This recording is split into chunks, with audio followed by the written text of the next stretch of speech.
Okay, welcome once again.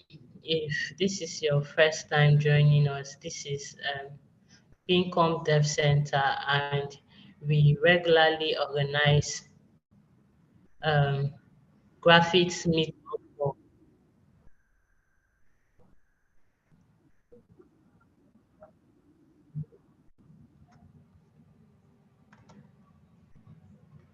Sorry about the background noise. I had to mute YouTube because I'm live streaming.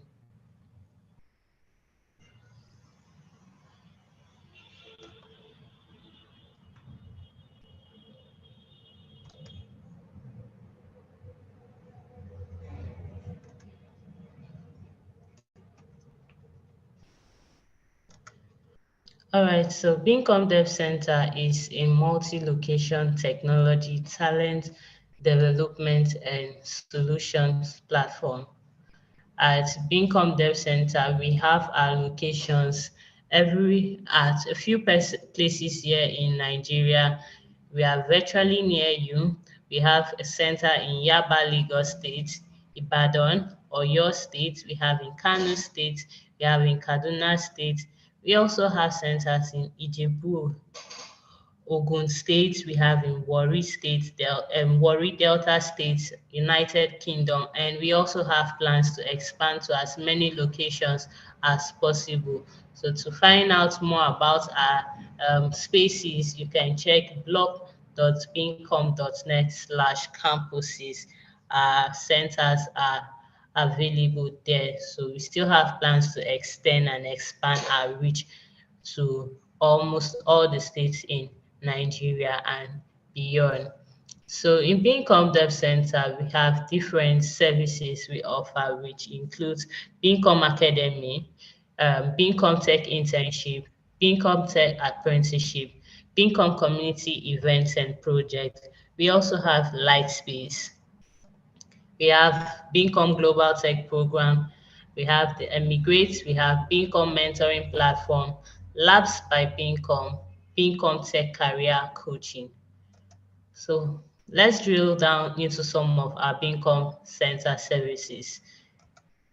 We have the Bincom Academy, which is an intensive training program facilitated by Bincom Dev Center. Each technology or application development class is typically 4 weeks of intensive training. During this period, we shall take the participants through a training curriculum for that knowledge track in a Montessori approach. The full list of the classes are available at bincom.net/academy. And um, the class fee is 50,000 naira. Discounts fee are also available from time to time. So if you're interested in this service or you're interested in starting a career in any tech stack, Bincom Academy should be like your stepping ground. We also have Lightspace. Lightspace provides helpful workspace intended to encourage collaboration and drive innovation in the startup ecosystem. We have spaces that are created and designed for various events like seminars, conferences, and get-together. Some light space services include event spaces that can contain 30 to 40 people. We have meeting rooms. We have guest room for overnight stays. We also have co-working spaces and dedicated office spaces and desks. If you're interested in any of our live spaces, you can see our locations where we're located on this slide. So if you want to find out more, you can visit blog.bincom.net/campuses. Then we have a Bincom community events and projects, which we are currently having one now. This is a service under Bincom Dev Center, which is geared at giving back to the community and building the tech ecosystem. They focus on informing and exposing the youth to the current technology trends and how to prepare for the future in technology. Bincom community events is divided into five. We have our master classes, we have our meetups, we have idea sharing sessions, we also have explore on the move, and then we have challenge and brainstorm. These are the categories of which our events are being segmented. For master classes, we have digital financial service masterclass, Bincom Startup School, we have technology enhanced learning series. And for meetups, we have our WordPress meetups, we have our PHP meetups, we also have data science meetup, Python meetup, AWS meetup, Angular meetup, Laravel meetup, to mention but a few. We also have our graphics meetup, which is currently taking place today. And then our idea sharing session also includes Bincom ICT Career Talk and Career Drill Down. Explore on the Move is our tech tour, and then Challenge and Brainstorm is our hackathon, which will be coming up soon. So to stay updated with most of our events, it's best to follow our pages on social media to get updated. Some of our other initiatives include Bincom Tech Network. Bincom Academy uses the Bincom Tech Network Slack for collaboration purposes, interaction with facilitators and other participants of Bincom Academy class, which will Bincom Academy class and will happen on a channel in Bincom Tech Network. So there's a particular channel that is strictly for our Bincom Academy class. So if you're interested in joining our Bincom Academy, this you can simply check our website bincom.net/academy. Bincom Tech Network is a developer and tech resource community powered by Bincom. We believe this will grow into one of Africa's largest community of tech enthusiasts and experts. Bincom Tech Club. It creates an ecosystem that enables tech enthusiasts who has little or no knowledge on tech to learn and rub minds with tech experts, leveraging on tech community to front end the possibility for individuals, club members to become tech experts themselves. Our tech clubs are virtual, but we also host physical tech meetups in different regions. So if you're closer to any of our region and you would love to attend one of our physical tech meetup, you can reach out to us and we'll send the details across.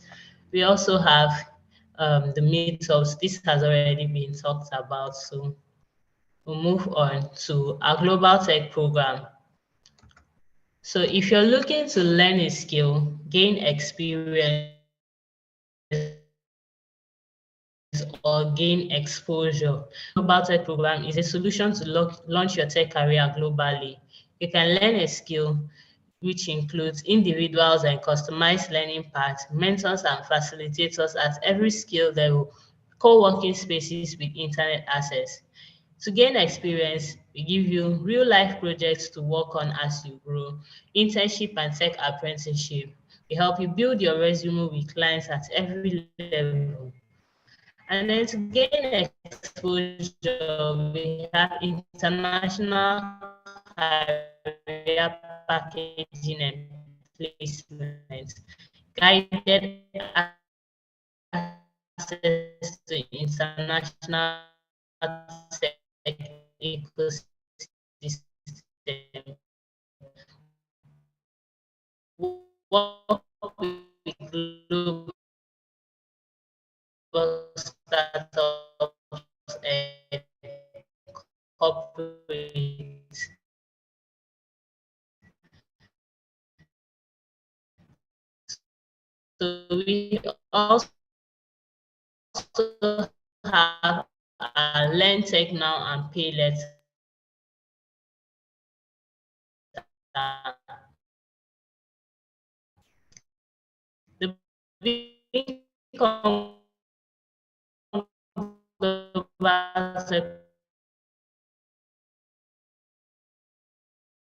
program will cover 1 to 2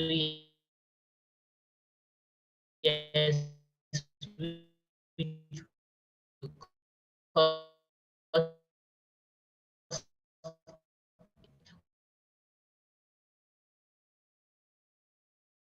$1.2 million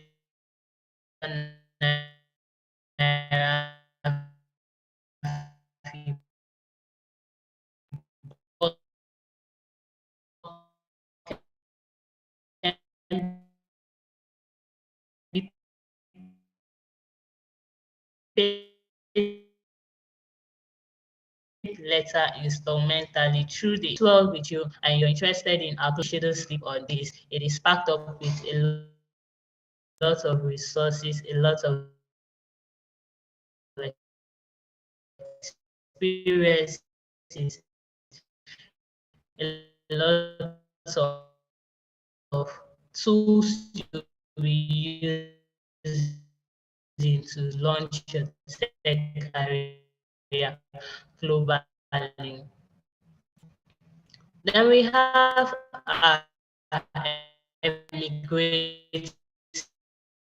services, which covers general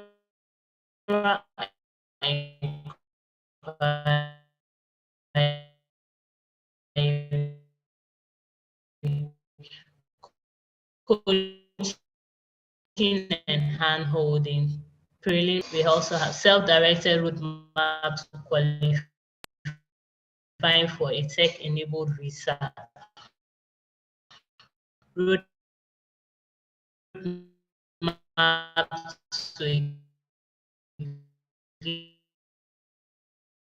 globally attractive tech profile. Example, the global talent aids to the US, UK, Canada, France, and you need a tech-enabled visa for that, or obtain the global talent visa.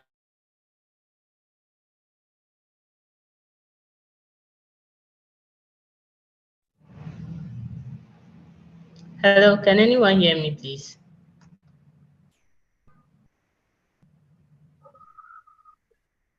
Yes, we can hear you. Okay, I think Yes. I kind of lost everyone, but I'm back now. So, Sophia, please, can you help introduce our first speaker?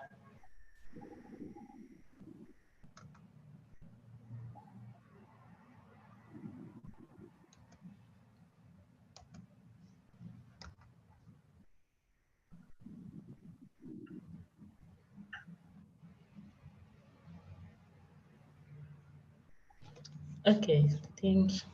Okay, so our first speaker is Ebuka Mbanefu, who will be talking about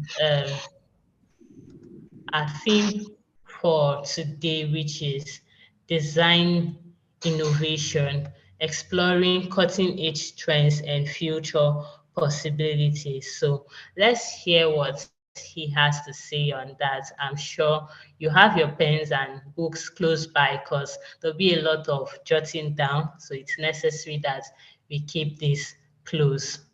So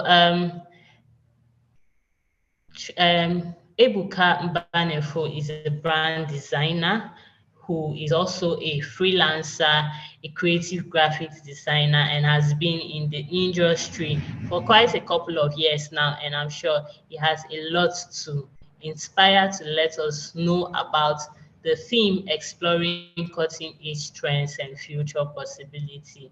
All right, so Ebuka, the floor is yours now. You can speak. Hello, everybody. Can you hear me? Yes, we can hear you clearly. All right. Good afternoon, everybody. Sophia, thank you for having me at the meetup. So I'm going to like share my screen now. So let me know if you can see my screen. Yes, you can. You can share your screen. Okay. So can everybody see my screen? Yes. All right. Okay. So today's I think topic. it's still coming Sorry. Can everybody hear me? Yes, I can hear you. All right. So today's topic is on up. design innovation in Nigeria, navigating trends and shaping creative horizons. So when I was And first, sorry, is everybody hearing me?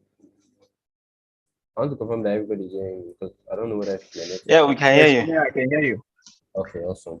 So when I was first given the topic, I started thinking, okay, because I wanted to niche it down, especially to Nigeria, because there's a lot of trends that is ongoing in the design industry. So after some long hours of thinking, I was able to come up with this brief, short um, presentation, and I hope everybody will take the ideas that I have been able to gather for everyone. So I'll first of all get started with my first slide. Sorry, so my phone, my laptop is hungry.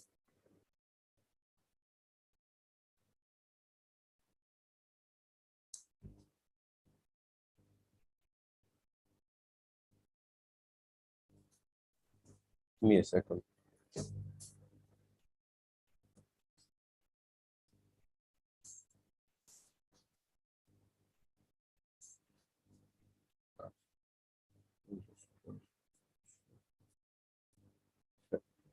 The AI code. Okay. Sorry, let me like my Illustrator closed down, but let me continue through my phone. Why we wait for my AI to open up. So graphics design. Sorry, excuse me. Come, let me share my screen again. I'm so sorry.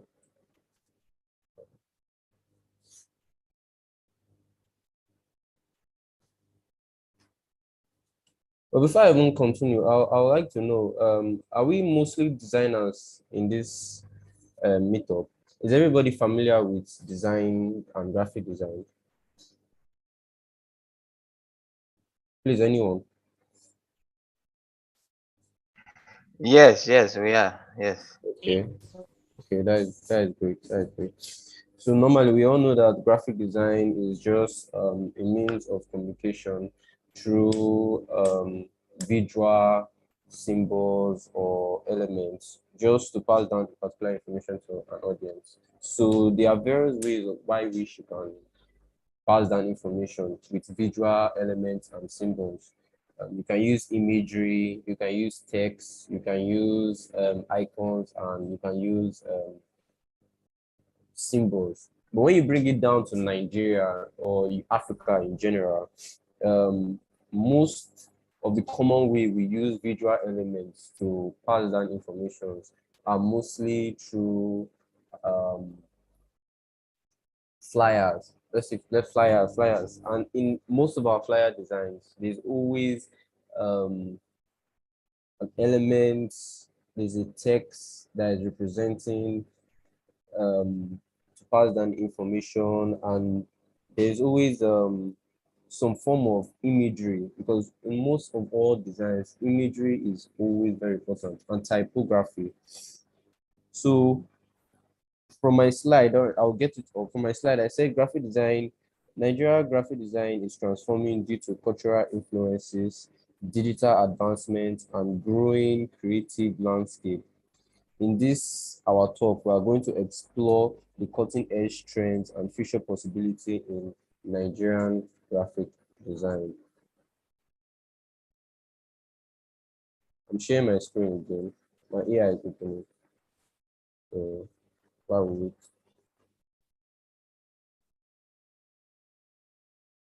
So, my first slide, I had my first slide. My first slide was to talk about the current trends in Nigeria. And we have the first current trend that you see is cultural fusion in visual designs. I don't know my laptop is open. I don't know that it's hanging. I don't know whether it's because of the multiple files I have open up. I should have closed them. But let me continue while it's opening. I'll show you the slide that I had prepared. Ah, maybe my Zoom that is not giving me shows. Well, so the first slide said cultural fusion in visual identity. Now, what do we mean by cultural fusion? Cultural fusion in visual identity. What I meant there was that in most of our design elements now, you see people adding some things like traditional patterns or symbols to their designs. Um, Things like motifs. Let me share my screen so that you see a little what I'm talking about.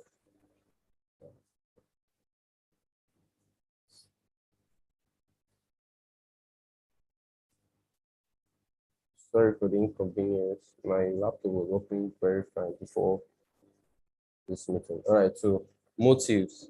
So now you see certain designs now, we have some of all these patterns in their imagery. There is a, okay, I think this is it. Let it open. So most of all these patterns now, you see most current trends in Nigerian designs, Nigerian designers now, they like adding all these cultural patterns to the backgrounds of their design, just to try and give this traditional feel to the flyers. And it always works well, especially when you work, like for example now, CAV.digital, she this was a design challenge that she did like a few months ago. This design now, she added a lot of traditional symbols to it. Let me look for, yeah, like for this one now, you can see the photo manipulation that she did to give it this traditional feel. There's this cultural fusion that's been added to visual design so that it can give this Nigerian feeling or African feeling to your design. And that is just one of the recent trends. So graphic design that Nigerian graphic design has been able to add. Another trend that you will see is visual storytelling through social media. Now, this is our social media handle, and you can see the way she gives this storytelling in all our design. You are amazing. I think this was when um the okay, my AI is open now.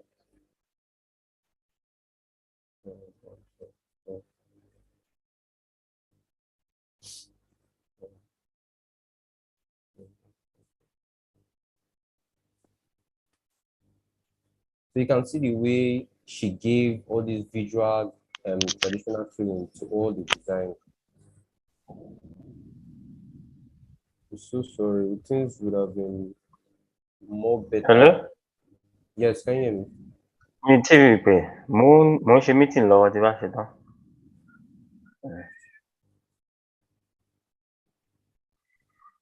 Okay. Ọkọ̀ mi ẹ̀ tẹ̀sí ìgbà yẹn. My laptop is seriously hanging. I don't know why it's hanging like this. Um,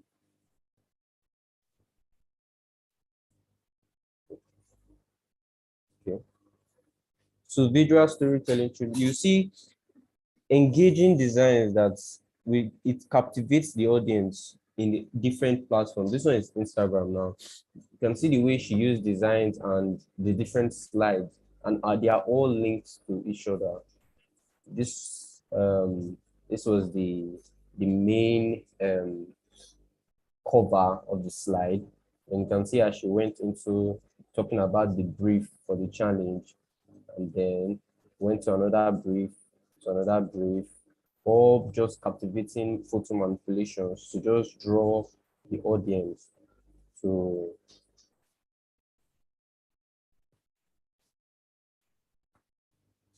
just draw the audience to the design. Please give me 5 minutes. My AI just came up again. Give me 5 minutes. Let me open up my slides. Okay?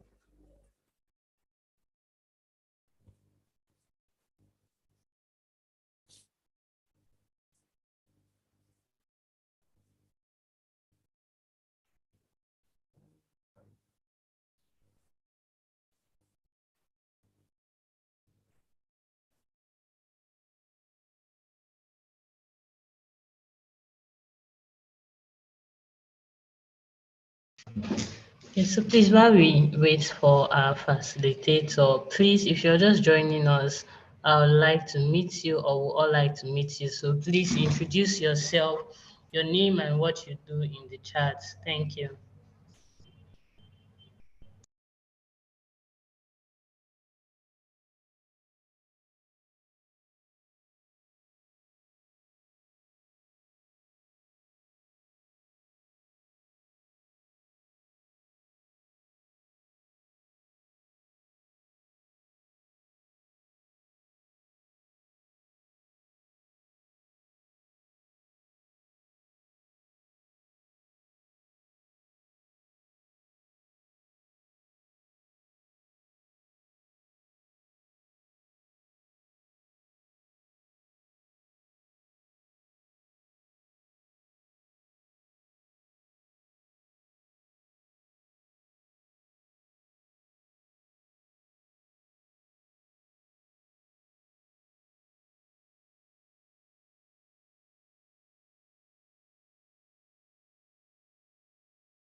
Okay, so we're not left on suspense. Can the second speaker come up while we can maybe put this first speaker last to speak?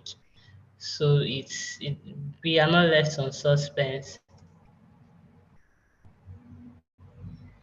Sophia, please, can you introduce the second speaker? We'll call back the first speaker once he sorts his issue.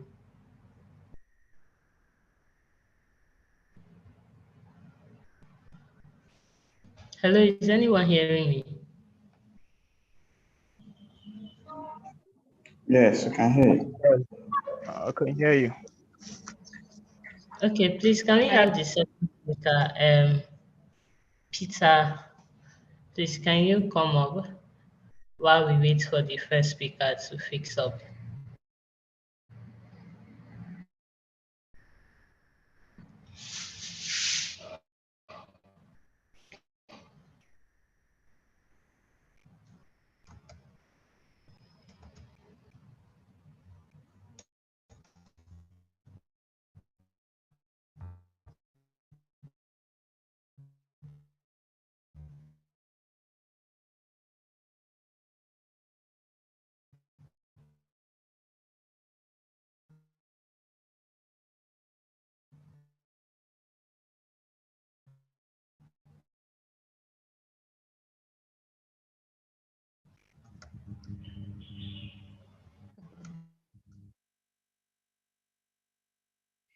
Hello, good afternoon. Can you hear me?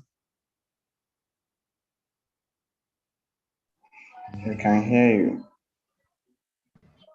Okay, our second speaker is Peter MC Can Peter Faletti. So he's a graphic designer. So it's the one that gonna tell us what's the trends and the possible future possibility that we are a rating. So it's Peter Msikana is our second speaker.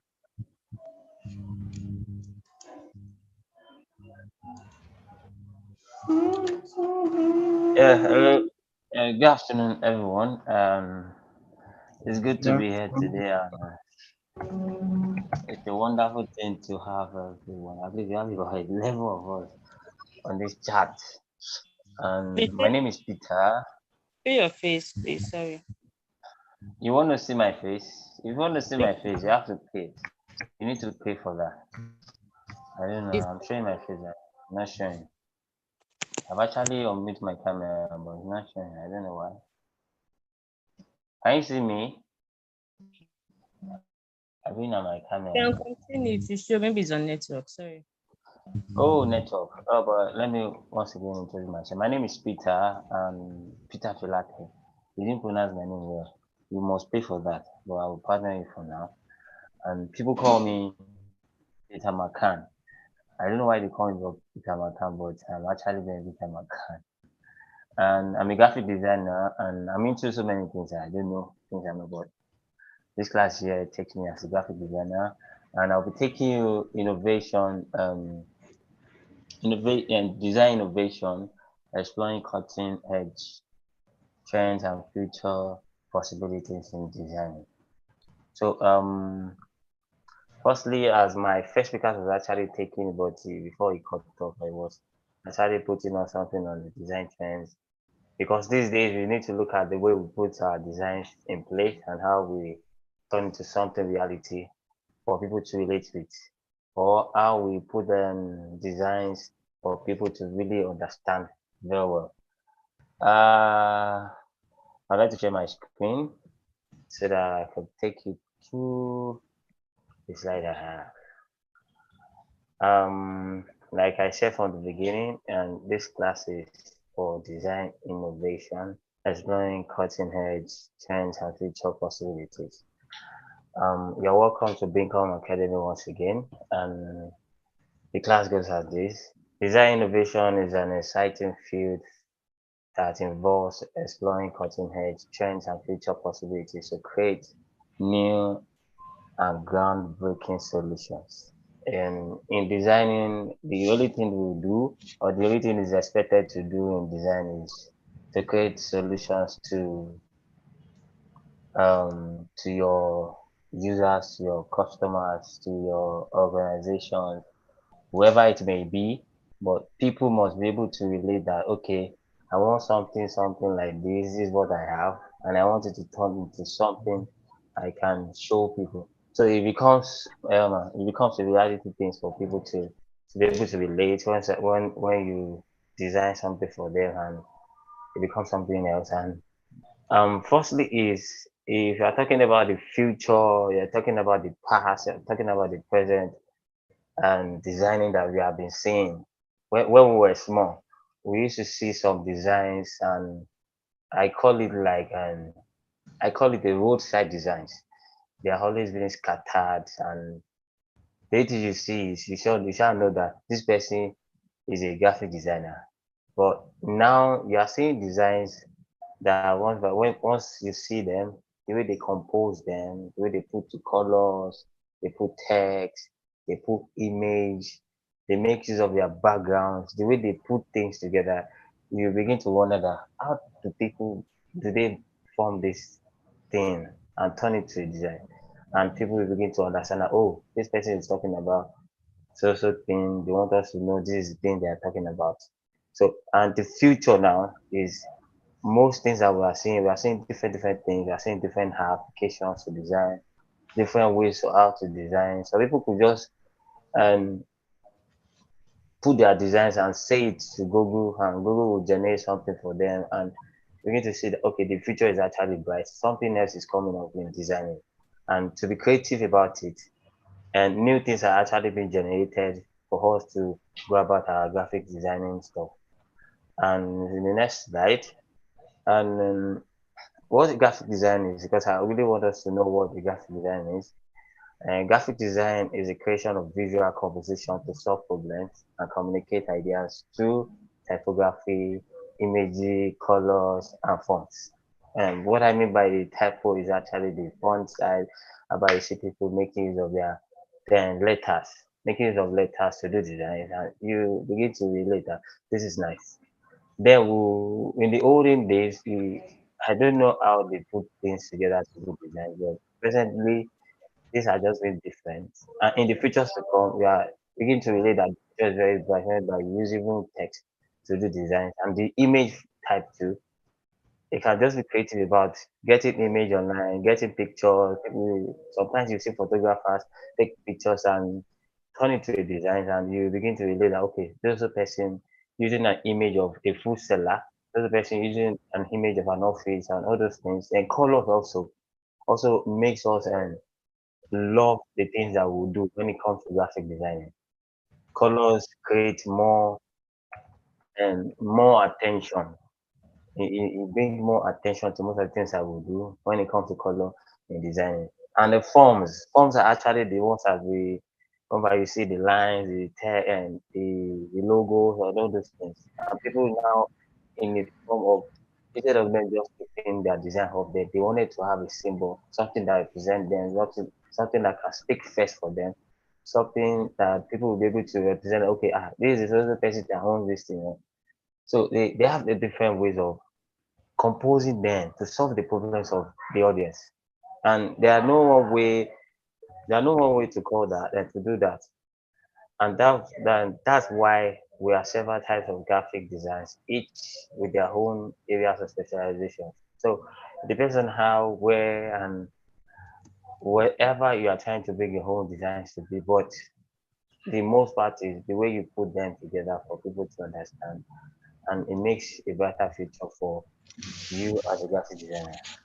And fundamental types of graphic designs are visual identity graphic designs, and marketing, advertising graphic design, user interface graphic design, publication graphic design, packaging graphic design. The visual could be what you want them to say first, what you are selling, the selling point. What is it that you want them to see as your identity? So the selling point will be your identity. How do you want people to know you? So you show your identity to the designer. And lately now in the present graphic designing and we have now, you see people go first to something to say this is what is representing you as as a brand.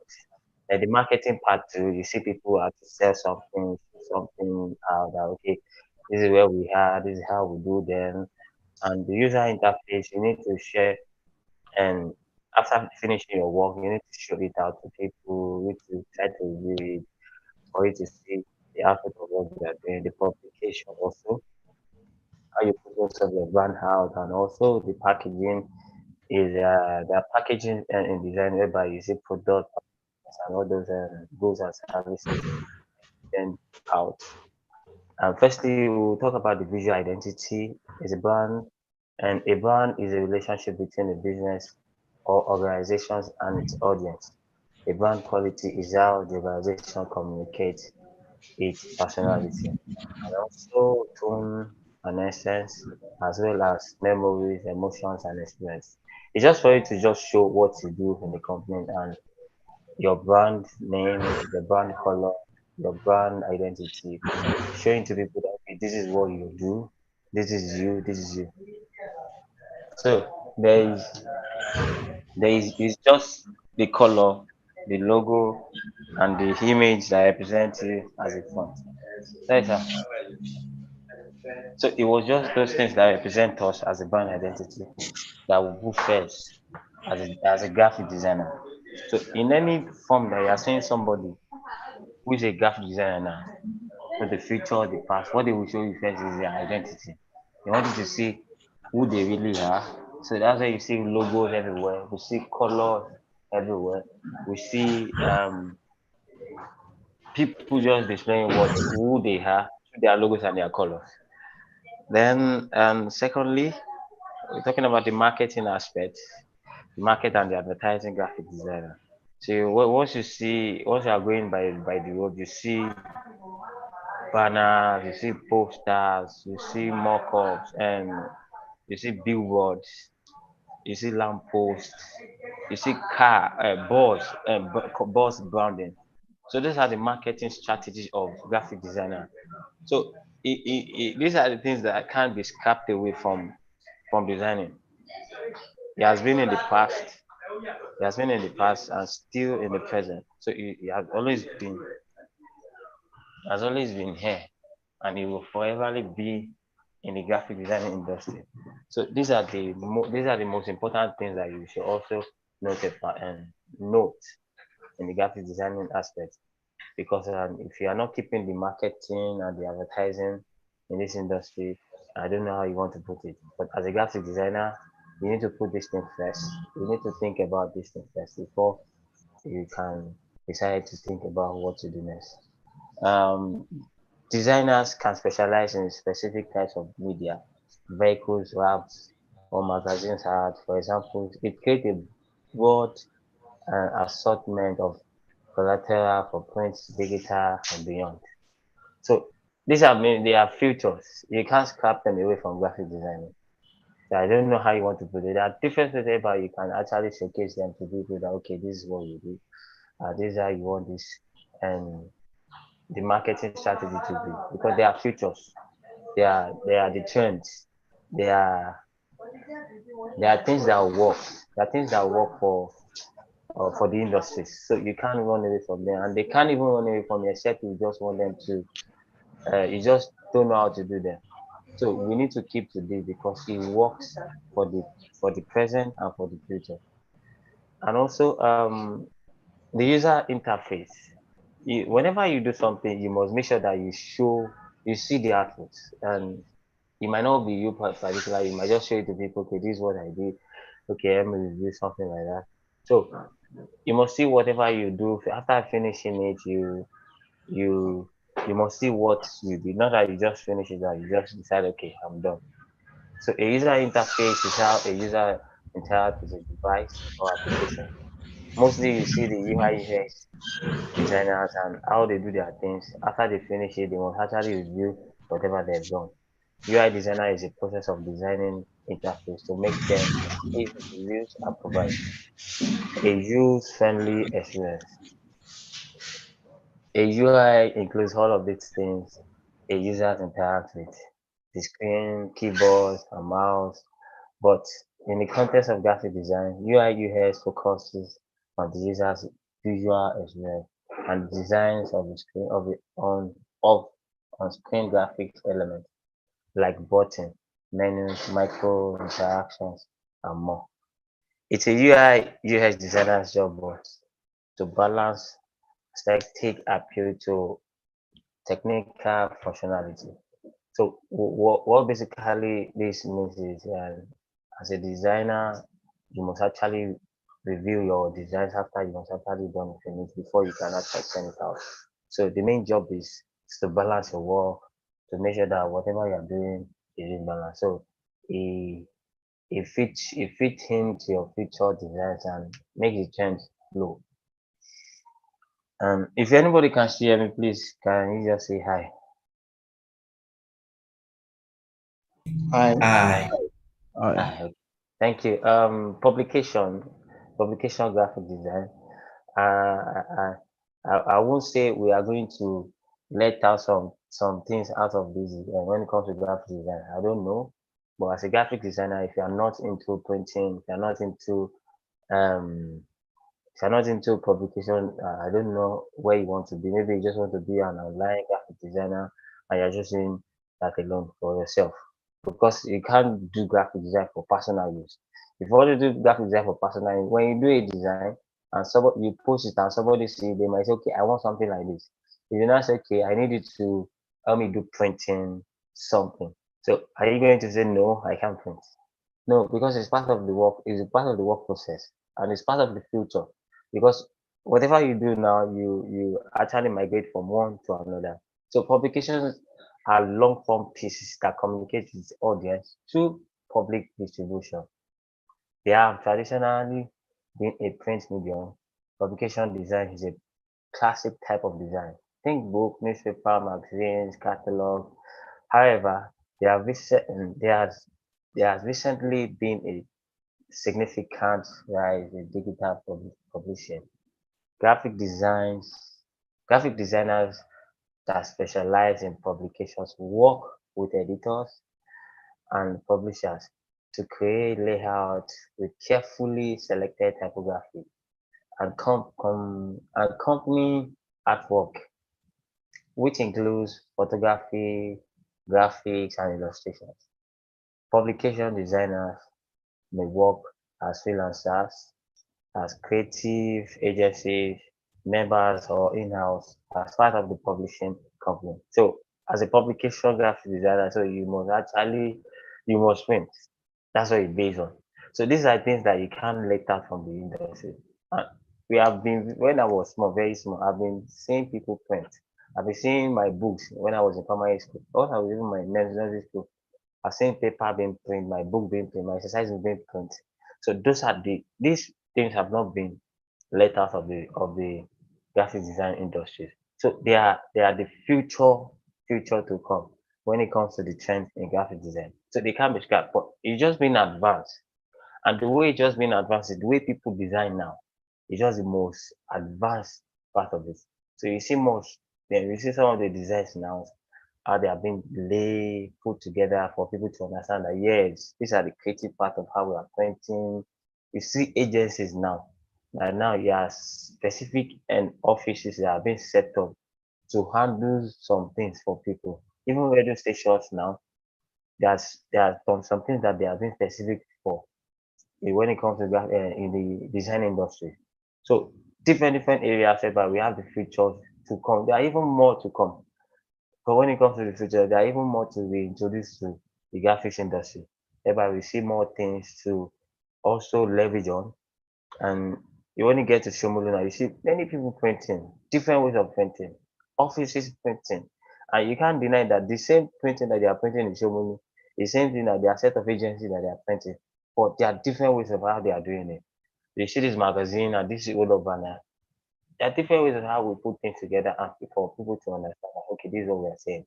But it is the same thing. But the feature is just that the branding aspect and the composition aspect and the way they are putting this together for us to understand. And the last one is the packaging. There are more, but I just had to brief this one so that we can quickly grab this one out. The packaging graphic design. And you see product outside, you see cans like drinks, you see soap, all those things. They are part of the packages. And we can't deny that these are things that can't be scrapped away from designs, from the industries. It's a continuous thing. It's a things that comes consistently, and new things are being introduced, and we begin to work with and to accept that okay, these things are working for us, these things are looking good. You see different packages, and you'll be wondering that how were they able to come up with these things? Most products require some forms of packaging for products to protect and prepare them for storage. You see things, you see soap, you see all those things, and how they package them, how they store them, how then they will store them for long, and yet it still makes sense. It depends on how the designer actually put that thing together to make the user and the companies to say that okay, this is how I want it to be. Then the users will be able to say that yes, this thing is nice. Everything they are selling is packaging. There's nothing more. Because designers will be the one to finish the work. Once you finish the work by designing, the way they will mop the package is going to be something users will now say, ah, let me fall for this thing. But there's nothing new in it. It's just the packaging. And but packaging designs can also communicate directly to to consumers, which makes it an exactly value marketing tool. Every box, bottles and bags, every can, containers, or canister is a chance to tell the story of a brand. The brand guy, the brand agency is going to be the finishing to finish the work of the agency or whatever person you are doing the design to. So the brand guy is going to be the person to finish the work so that consumers will see and feel attracted to that thing. And packaging designer create concept, develop mock-ups, and create the print ready file for the product. So these are the things that was just being introduced now to the marketing industry, whereby you see designer putting their things in a mock-up, put it in a shape whereby you see it as if it's a real thing that they wanted to do, and it's not. So it's just the features that have been introduced, and people are just trying to fit inside to enjoy the engagement, so that people will be able to see that yes, these guys are doing well, but it's nothing. The same energy drink that we have is the same energy drink that inside the same bottles, but just that there are things that the ingredient might be just, I don't know, maybe the ingredients are different, but I'm very sure that the ingredients are the same, but the bottles are just different, the label are different. It was just the designer that was actually make that thing to look very different, so that people will see that this one is different. Biscuit is biscuits. I don't know which biscuit is not biscuit. So packaging of different companies have their strategies of actually putting things together for consumers to relate that yes, this is nice. This requires expert knowledge of print process and a new and a keen understanding of industrial designs and manufacturing, because packaging design touches so many disciplines. It is not uncommon for designers to find themselves creating other assets for products, such as photography, illustration, and visual identity. Because whatever you design is what you are going to show for people to see. And I'd like to share us some this how we can keep ourselves more involved in the designing aspect, so that we don't deviate from them, because what still make keep us running, keep us rushing, keep us moving as a graphic designer, because we are trying to switch or we're trying to do something else. Because there's no one way to the market. Every way lives in the market. It can be a graphic designer, it can be a videographer, photographer, it can be how do I put it? A website designer person. So and I'm also switched to a graphic design. So here are a few steps you can take to delve into design innovation. From all I've said, so what are things that needs to keep you informed so that you don't research and stay updated to the trend. Now you've seen so many things, so many people using different things to design, different apps, different ways. You just see design, you just say, how did they create these things? And how have I been creating something and it's not the same?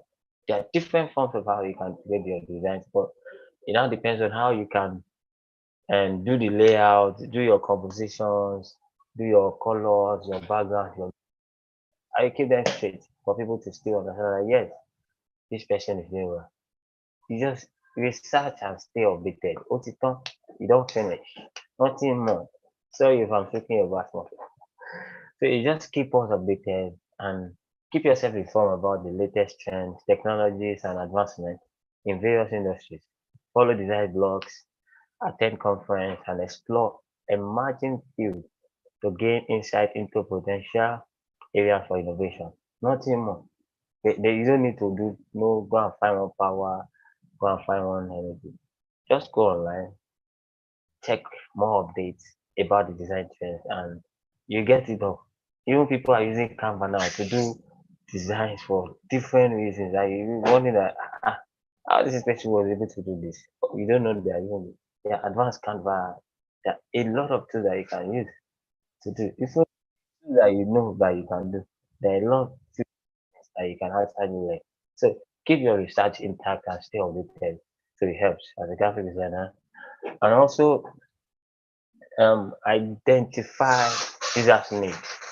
So the first thing you must do is before you can design anything or before they can send it, okay, do this, you must identify the needs of whoever you are sending that thing to, so that you don't give the wrong information to the person, because your design is your information to the owner. So you can't just do the design and let it go. So let it be understand that okay, yes, this is what I'm doing and you understand it and you turn it to a design, then you show it out. Understand the names and pain point of your target audience. So conduct user research, interviews, and surveys to gain valuable insight. This will help you identify opportunities for innovations and design solutions that address real world problems. So it's gonna save you stress like this image I said, the way the users want it to be, just put it there. I know you can give advice, you can do all those things. So if you have given advice to a user and the user has not said no, I don't want. So it now turns to you to now say, okay, take your what you say you want. If the person now see with your home, and you are good to go. But you must identify users' needs before you can make your conclusion. And, and lastly, prototype and text. And if you have actually make your design finish, you need to see the outcome, bring it out, show it out, and share it to people to see, okay, if it's working, if it's not cool, if it's not something worth sharing out before you can send out for your users. Develop prototypes of your designs, concept to test their visibility, and gather user feedback. And iterate and refine your design based on the insight gained from testing. The iterative, the iterative process allows you to validate and improve your ideas.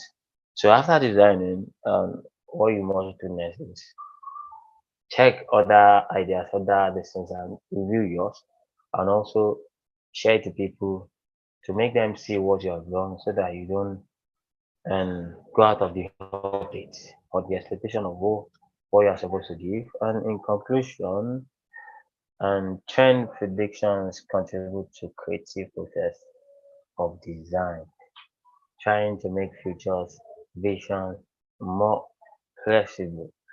And there are several approaches to forecast, derive forecast, but no single approach is significant enough. A combination of several approaches make vision clearer and less abstract. One of the key findings identified in this study is the multiple disciplinary approach required in design research method for futures.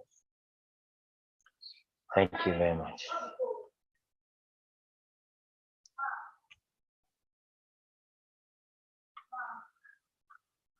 Yeah, I don't know if you can hear me. Okay, thank you very much for that wonderful contribution. Can you hear me? Yeah, Yeah, thank you very much for that.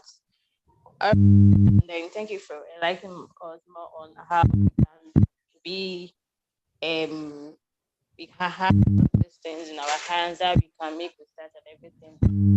We can use the 20 things now appropriate for that. So our first speaker is now Mr. Ibuka. You can continue talking about your presentation. Thank you very much. Okay. Thank you very much for having me again. I want to apologize for the little inconvenience I caused. I want to switch. I was using my phone, so I want to switch from my phone to my laptop. Sorry, me or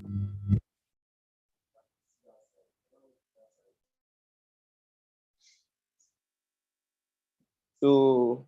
Yeah.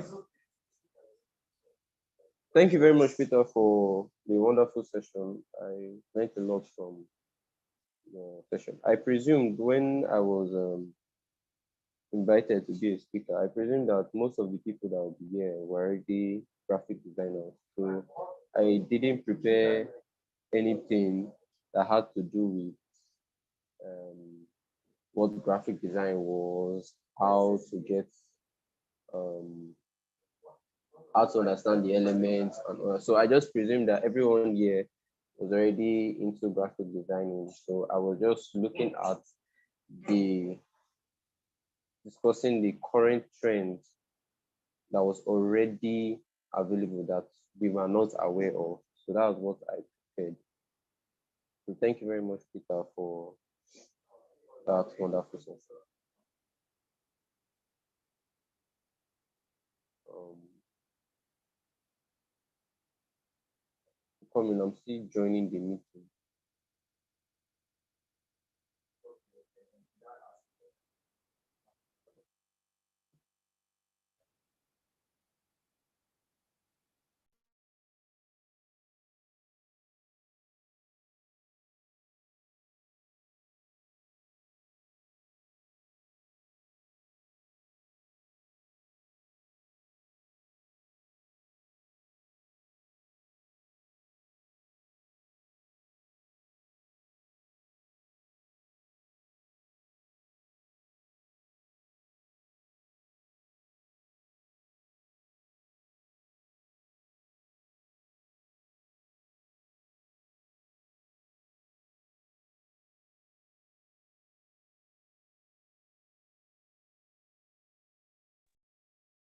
hear anything.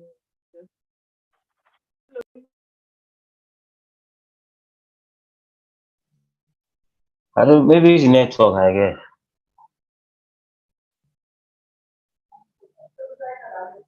Can you hear me? Ah, Yes, I can Gunshine. hear Oh, I thought the gunshine network here.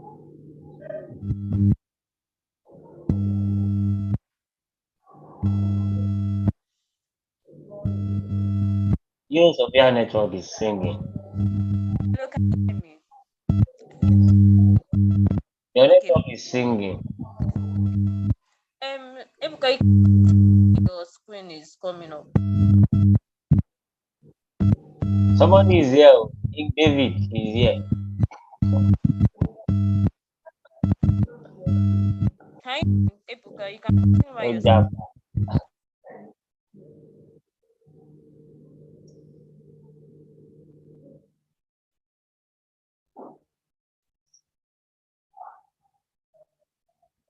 Somebody is here. If you don't Before know. we bring Peter, please, sorry, if you have any questions for Sorry. I think I'm having network issues. Don't worry, it's coming up now. Because I've been using my phone to I was using my phone to join the meeting. But now my network is working well now. Let me switch over to my laptop. I'm so sorry.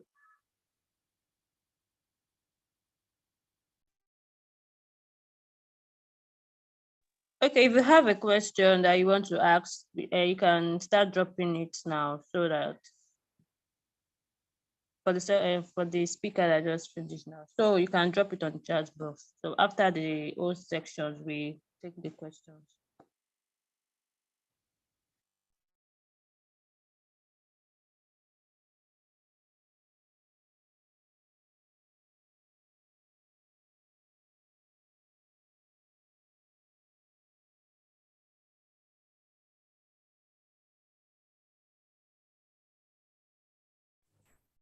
Hello everybody, can you hear me?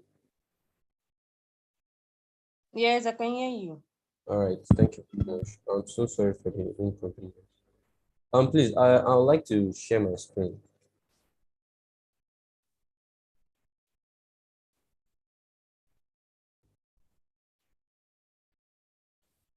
Please, the host, I'm unable to share my screen. Please, can you? Can you do that for us?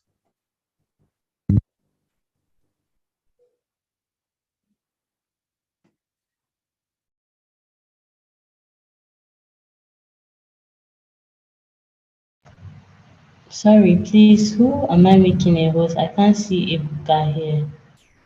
I'm here, please. Okay.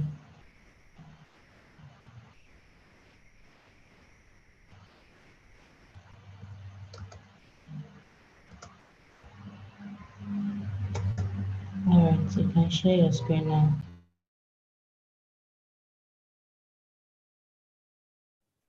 All right, can everybody see my screen?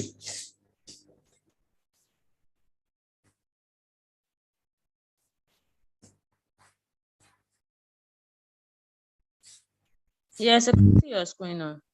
All right, awesome. Yes, I'm so sorry for the inconvenience. I don't know what's going on my laptop and network, but I think I'm finally ready and everything's working well. So let's keep starting. So the topic, as we're already aware of, is innovation in Nigeria, navigating trends and shaping creative horizons. So, my previous speaker has been able to give a detailed explanation of graphic designs, the different aspects in graphic design, and um, different functions. Yeah, I had him talking about publication design. He was talking about user interface. He talked about advertisement. Now, those are the different aspects of graphics designs, and I'm so grateful for him that he gave all those explanations because when I was preparing my slides, I prepared it that everyone here was already into graphic design one way or another. So I just wanted to talk about most of the recent trends I saw in Nigerian graphic designs. So let's kick started with the introduction. So my introduction, I said graphic design in Nigeria Nigerian graphic design is transforming due to cultural influence, digital advancement, and growing creative landscape. Now, in these slides, I want us to be exploring cutting-edge trends and future possibilities in Nigerian graphic design. So, from what I was trying to say, Nigerian graphic design has been improving over the past 2 years. Normally, we used to have basic designs because I started graphic design, I believe 2019. When I started, everything was just what most people believe as graphic design back then was just flyers, banners, posters. That's what everybody believed was graphic designs. And when I say posters, I don't even mean normal posters because I've gotten a better understanding of what the term poster is. Back then, when someone says they want to do a poster, the first thing that'll come to your mind is burial posters. That's the first thing that'll come to your mind. So nobody back then used to do posters for let's say a brand identity wants to do an advertisement and they want to use posters to do them. Back then, it was mostly just burial designs, burial cards, wedding invitation. Those are what was trending back then. But as time improved, designers started looking more into other trends and creating their own trends. So I just want to just talk about those new recent ones in 2023 because there've been other trends as from 2019 down to 2023. But I just want to talk about the most recent trends.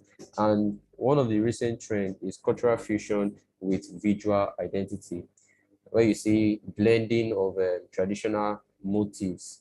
Um, when I say motifs, let me share my screen again. So,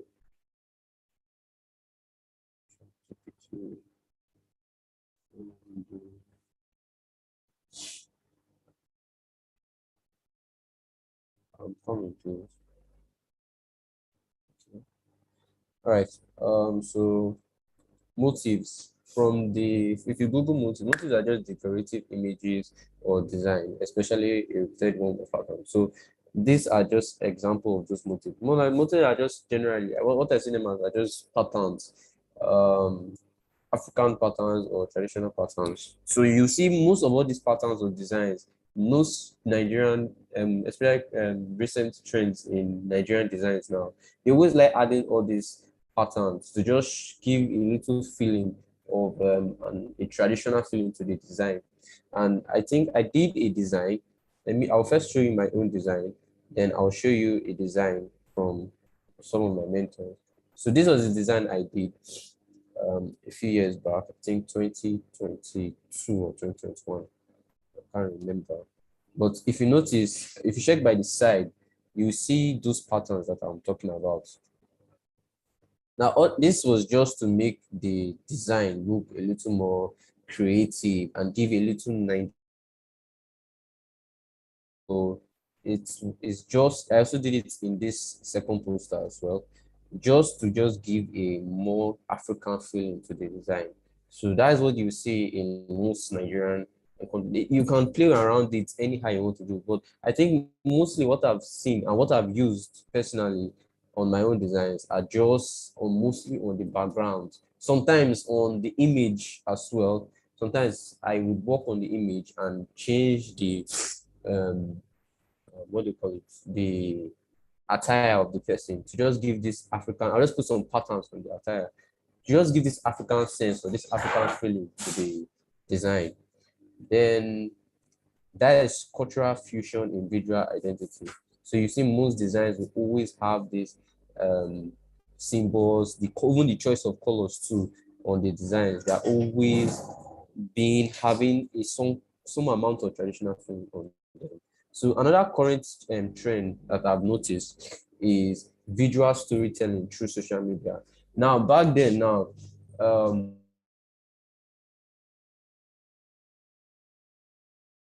when you see Nigerian designs, banners. So many people were not really taking, especially advertisement. They were not taking advertisement on social media platforms. They were just taking them on physical platforms. But now you see now, as time has passed now, most brands don't even have physical location. Most brands, they don't even use any physical form of advertisement. They don't do flyers, they don't do banners. Mostly all their business is just headband on social media. And now graphic designers have been able to like utilize social media in all aspects, and they'll be able to tell a brand story through social media with their design. And they will now have to like give this African feeling to it, and also as well be telling a story. I'll show you a design I did for a menu flyer. This was a design I did for the brand's name is Chica's Breakfast. Now, if you look at the design now, it's just this is what she said. This was the picture that she sent to me. This is what she's trying to make it look continental and at the same time look African at the same time. So I had to like try and do something that will bring out like something continental and African combined together, which was not very easy. So I had to like mix up all of the elements. Let me just show you the preview. So now you've seen now on the social media, and this was Instagram because she used it, I think, on the Instagram and her Facebook handle. So this was just the mock-up. Now, if you look closely now, you see this whole design, the whole design that I did from beginning. This is the cover. This is the next slide. This was the next slide. This was the next slide. This is the next slide. This okay. This whole slides now is just a menu that she wanted to tell that this is what she said, and this is how she says she's trying to make continental dishes and African dishes as well. So there's a whole story to be told in all of the design. So it's a new current trend now. Most designers, what they do is they give them a project now and tell them, because there was, if you notice now, this flyer has a lot of uh, what do you call it? It has a lot of menus. Most designers will just pack all these things into one single slide. They just pack it into one flyer. But sometimes it's not necessary anymore, because now you can post multiple images at once. So rather than just using one, you can just make it more creative, make it more engaging, more entertaining for the audience by adding multiple slides that are linking each other to tell a particular story. It will make it more captivating, and whoever her target customers will be now, because once anybody sees this, they will like to like stop for a while and be swiping left to just see the menus. They will not be interested. This is just to capture the audience to the design. But if I had to like pack everything into one single designer, it would be too bulky, or it won't be too creative. And most of her target audience wouldn't even have the time to look at it, because they will not have anything that is impressing them to like, okay, let me just stop and have a look. But with this now, we've been able to capture the audience and like and it will relate to them, because when they see all these catchy designs, they want to like, okay, let me have a look at the menu. They want to read, they'll be intrigued. So this is another current trend that you see in most Nigerian designs. Now this is a design from me. Now I think one of my mentors also did something, and let me share my screen. Uh, it was, I think I was sharing it. Yes, this was one of her designs that she made during the design challenge. Now, if you notice, she had different briefs for the challenge. There was ones for this one is industry for fitness. This one is for fitness. This one was for fintech. This one was for sports. So there were so many briefs she had. She could have just packed everything into one, but she wanted to tell a story so that to captivate people. And if you notice her design, she tried so very well to give this African traditional feeling to all of the design. These are just the current trend you see in most in recent trends in Nigerian graphic designs. So that is that. Let me go to the next trend. So now that is visual storytelling through social media, engaging audience with captivating graphics on platforms like Instagram, Twitter, etc. Convey powerful narratives for brand, artists, and influencers. So next current trend that I noticed are Afrocentric illustrations and artwork. Now you see in some designs now. Let me open something. Um, Yes. So this illustrations now. So some people now depend on whatever you're working on. You can add an Afrocentric illustration. For example, now this is Happy African Day. Now they did some a lot of illustrations and art relating to the culture in Africa. Um, Stuffs like this, just illustrations and acts. These are just current. Before then, we didn't used to have all these illustrations. Also, let me even show you a design that I did for, I believe it should be a friend. Yes. So this was a design that I did for a friend. I think his father was retiring. So it's a retirement invitation flyer for his social media handle. So when I was working on it, he kept on saying he wanted something captivating, something eye-catching, something that would also, because I think his father had a chief title position in their village, and they are going to do the ceremony in their hometown. So he wanted something also linking traditionally. So when was coming up with the idea, I decided, okay, whatever I was going to use in the background was going to have illustrations relating to Nigerian culture.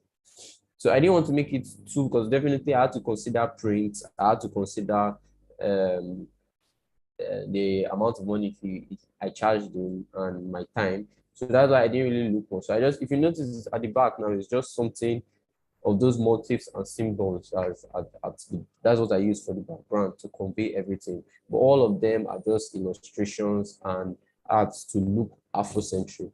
So that is one of the current trends you will see in most Nigerian graphic designs. Another trend is typography now.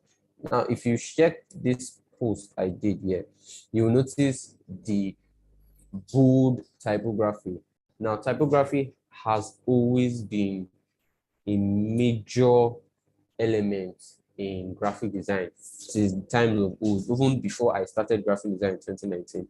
In fact, it got to a point that when I was trying to improve my skill in graphic design around 2020, 2021, I decided that because I was good with every other thing, I could come up with creative ideas, I could put some imageries. I knew how to cut my images. I knew how to work on my images. I knew what to do to make the images better. I was also good in coining backgrounds, but I always wondered my designs were not looking great at first at the time. I don't have any of those designs anymore, but if I have, I would have brought them up.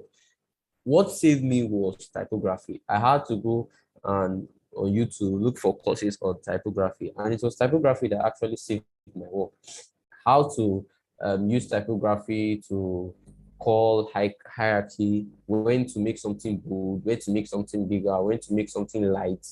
Because if you check all designs, images help, but with the right kind of typography, you'll be able to captivate your audience more.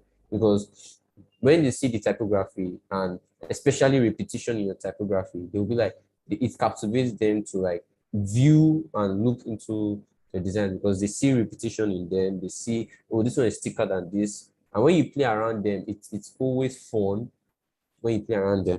And you don't even know what you might find. So I always advise people that in graphic design, they should always they take a look into typography because typography, arranging your type, composition, all those stuff, they really help in improving your graphic design. Let's see. Let me share the screen with you. I think so. There's a post I want everyone to see. Yeah, this was another post that was done by my mentor. She made a flyer for I think an African restaurant as well. And if you can see how captivating she played with, let me check the one that was on Twitter. Yeah, that was bigger. That's a bit of yeah. So if you see the way she played with the typography, especially here, Sabi traditionals, soup and swallows, like she really did very well in her typography, and they are all outspoken.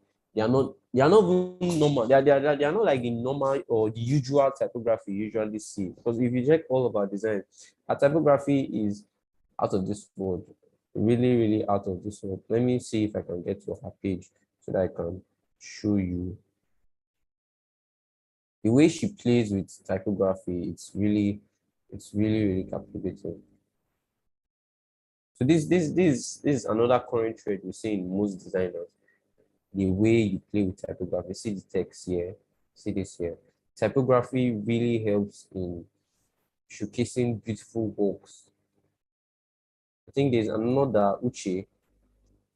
Uche also works well with typography because there's a type font he uses.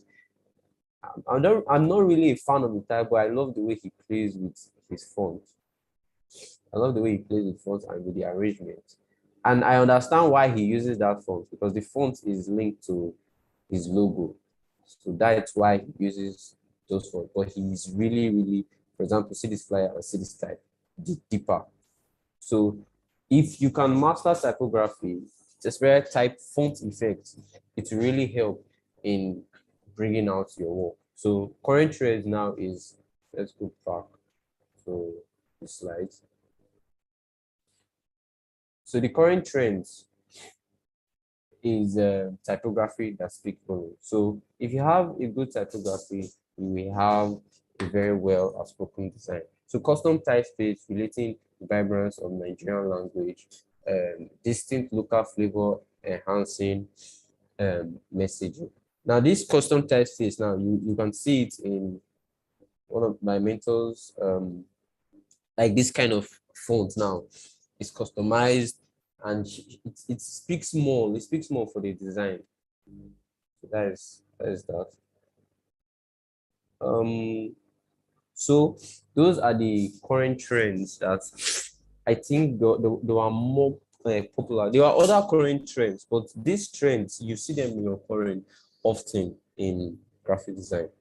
Another what we'll be discussing now is the cutting-edge future possibilities in graphic design. And one of them is indigenous design education. Now, most of us already know some graphic design principles. Let me open the slide. Oh, sorry. Now, this is the psychology of color, the most popular colors, especially in branding. We know red is excitement, strength, love, energy. We know orange is confidence, success, bravery, sociability. Yellow is creativity, happiness, warmth, cheer. Green is nature, healing, freshness, quality. Blue is trust, peace, loyalty, competence, and the list go on and on and on. This is just design principle that most of us learned or picked up along the way in graphic design.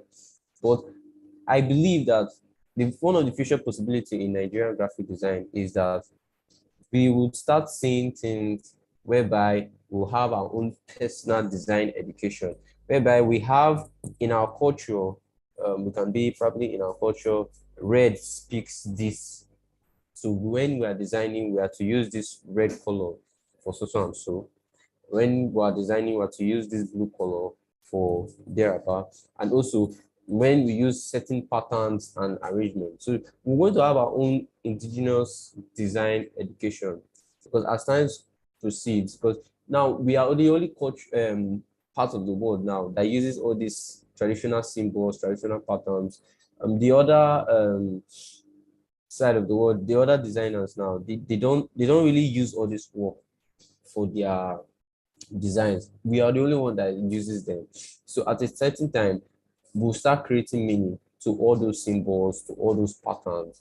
So that's a very future possibility. So I said teach Nigerian design principles alongside global standards, foster unique design identity rooted in culture. So that is one of the future possibilities in Nigerian design. And then another possibility is cross-cultural collaboration. Now, in Nigeria, there are different ethnic groups, and in each different ethnic groups now, they have different ways of passing information.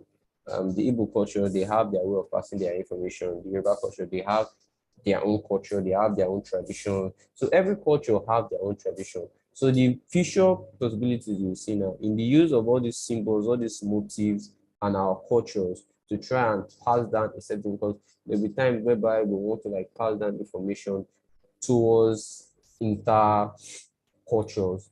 So now you now see cross cultural collaboration whereby we using our traditions to create these symbols and artwork, then work in collaboration with other cultures. So I said collaborate with international counterparts, bridge culture, foster global understanding. So foster global understanding in the sense that um, most times there's one has belief system for a particular culture and there's a belief system in another culture. So by graphic designing, we'll be able to connect two cultures together for better understanding. So that is one future possibility. Another future possibility is e-commerce and visual machinery. Now, I would like to show you something that one of my mentors did for an e-commerce brand. It was emotion design. Now you see mostly now in all these, like I said, there are brands that run strictly on social media. They don't have any physical location, but they all have their social media handles. They don't have any physical location. They don't have any physical means of advertisement. What they use is just social media and the online market. So all those industries now that require an online market now, they are e-commerce now, because normally e-commerce is we now start having African or Nigerian based e-commerce, whereby we'll sell Nigerian products, Nigerian arts, and the designing of them. For example, if you look at this app now, it will now be more centric to Nigeria itself. That is one of the possibilities that you see, because I say craft engaging online shopping experiences, because now we're not like have all these traditional like you have traditional centric experiences on websites. User interface now will not start changing. Maybe what usually works before, we'll now start creating our own user experience for our website that will be more related to our culture. And you see that's why I said in the second, user-friendly interface, visually appealing product presentation. Because definitely we start having Nigerian products and we have to now start presenting them more in Nigeria culture. So that is one of the future possibilities we will see. And all these things means is, are you as a graphic designer in this recent trends and all this fast growing technology that's coming, you just need to stay updated on how to create all those things. For example, now all these visual arts that I've been showing you, like all these symbols that I've been showing you, your job, you already know that they exist already. So what you need to do now in order to stand out or still stay in line with the Nigerian design trend is just learn how to create all these stuff. Because by the time you're aware, you know how to do them. People will now look, because by the time you start uploading them on your portfolio, people will now want to like start looking for you when they have a more African centric or Nigerian centric projects or files, so that you'll be part of the industry or the Nigerian graphic design community that will be coming up at that certain time. Just knowing how to create backgrounds like this, you just need to learn how to do it, because definitely at a certain time there will be time whereby they will be really, really in trend, and they'll be looking for people who can actually do all these things. So by the time you see all these, because what I mean by e-commerce and visual merchandising is that you start seeing like all these clay pots now, 3D. You have like, because definitely all these African clay pots or artworks now, they want to display them on the website. You as a graphic designer who is into UI UX, in order to create a very good user experience, you might want to create something that is more to give more appealing experience to whoever the customers are that's coming to the website to come and purchase that item. So now your job now will not be like, how can you create, and a very good example is creating of 3D mock-ups. So if you are able to do a 3D mock-up of the product, style it, give a lot of artistic work to it, people will come looking for you for jobs, for the projects, especially when they are Nigerian centric. Another trend is Nigerian design marketplace. So you start seeing showcase, sell Nigerian graphic products, promote local talent. This is what I was talking about. Because this and the previous possibility and this possibility, they are very closely related. Now, what do I mean by that? Because this now you start selling all this, you start seeing Nigerian marketplace will start coming up online. Mostly you see online marketplace coming up, and whereby you can just showcase your African talent, and it can be a source of income to you. Because by the time you start creating illustrations, for example, now you see freepik.com. Freepik.com, all this artwork, all these illustrations and art, people that posted these things there, they are being paid for them. But you now, you can get them free in this site now. You can get all this artwork for free. But the person that actually created this illustration and all this artwork, they are being paid for it. But if you are able to like create stuff like this now, you is another source of income for you. Because at a certain time, these are what's going to be trending. Everybody wants to get them. And then you can start putting them on stock as stock images, as stock vectors, and selling them on Adobe Stock and other like sites. Oh, sorry, I think I was not, my screen was not showing. This is the illustration I was talking about. So all this illustration of Fabric.com, you start seeing them, and you start when if you can able to create stuff like this, it will be it will work very well for you. Another design possibility is augmented reality experience. Now, this is the main um, point of the day, because AI is one of the fast growing trend in probably all tech industries right now, especially in design industries, and it's affecting the design industry very, very well. Because now, I think back there before when I started learning manipulation with Photoshop, I usually get very frustrated because it's time consuming, and it's really a pain when you work on it over and over, and by mistake your file crash, and then you have to start from the beginning. So there was a lot of time consuming and effort to put on it in order for you to get something out of it.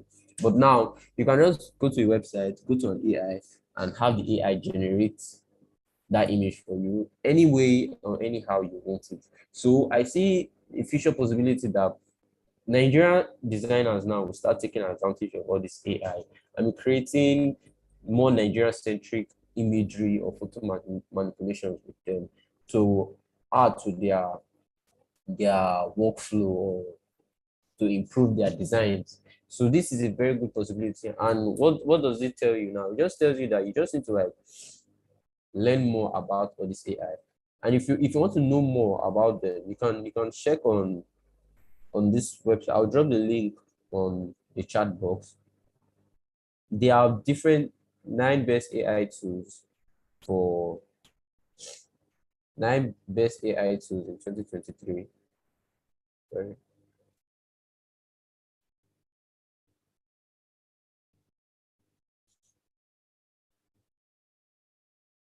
Don't leave me alone.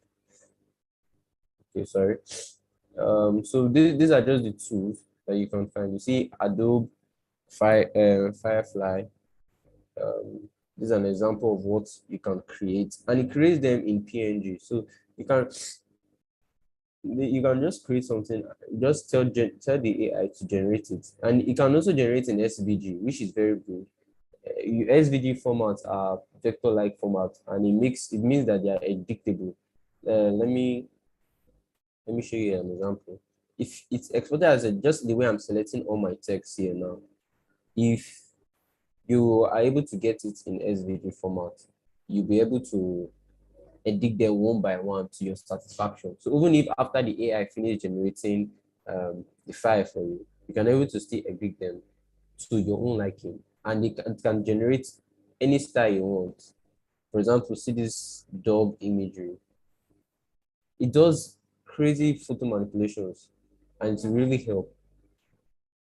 There's Mid Journey. Is mid. I think I heard of Mid Journey. Is an image generate photo and generator. So I'll drop this link in the chat box. You can just go through it. All you need to do is just to play around all the AIs and just be creative about them. With the recent current trend I've told you about, you can follow up with the current trend. I will still try and see if I can drop a link to the slides so that you can have them. With the current trends and the future possibilities, AI can help you in reaching multiple potentials.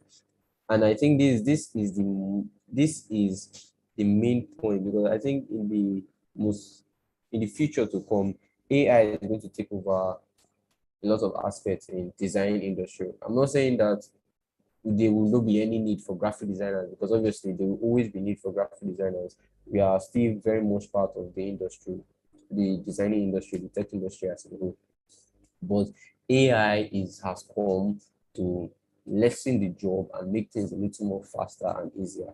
If you are very creative with AI, you can be able to get a lot of things done within a few seconds. Because when you really think about it, what is the point in spending hours, days on one single project that probably might not even pay you up to the expenses that will cost you on doing the project, and then all of a sudden your Photoshop file crashes, and then you have to start the whole project from the whole beginning.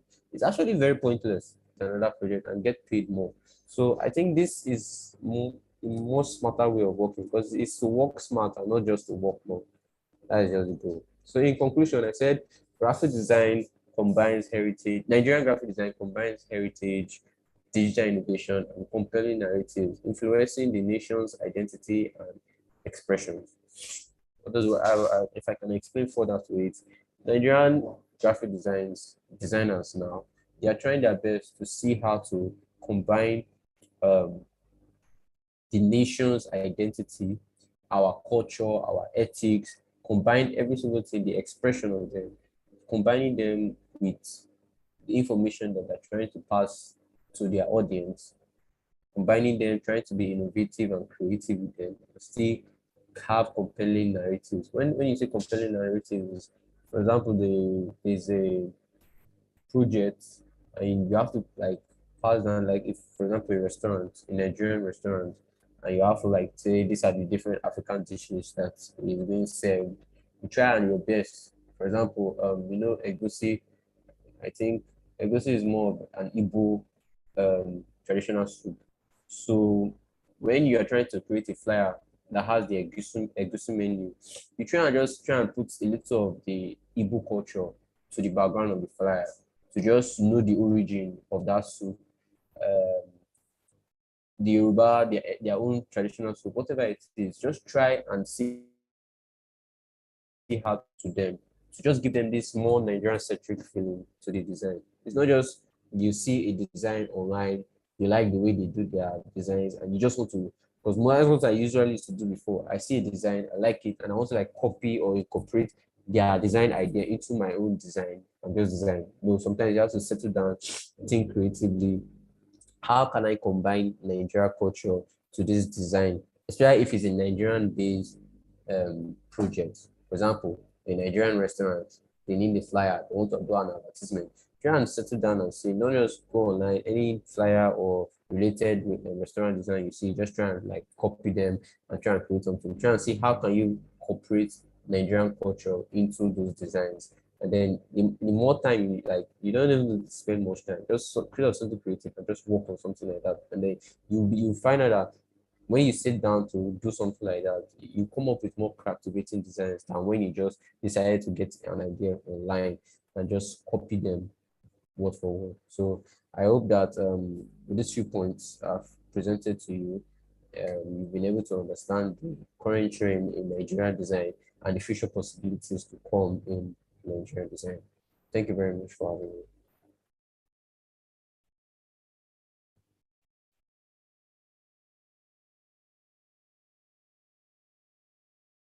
All right, thank you very much for that wonderful presentation. I really learned a lot about the training things. Yeah, thank you for that.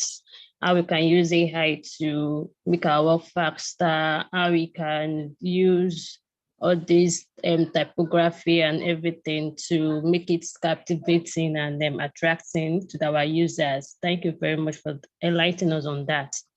Okay, so if you have questions for our speakers, please you can start asking. Let's ask. This is question time now, and yeah, you can use the mic and or you can drop your questions.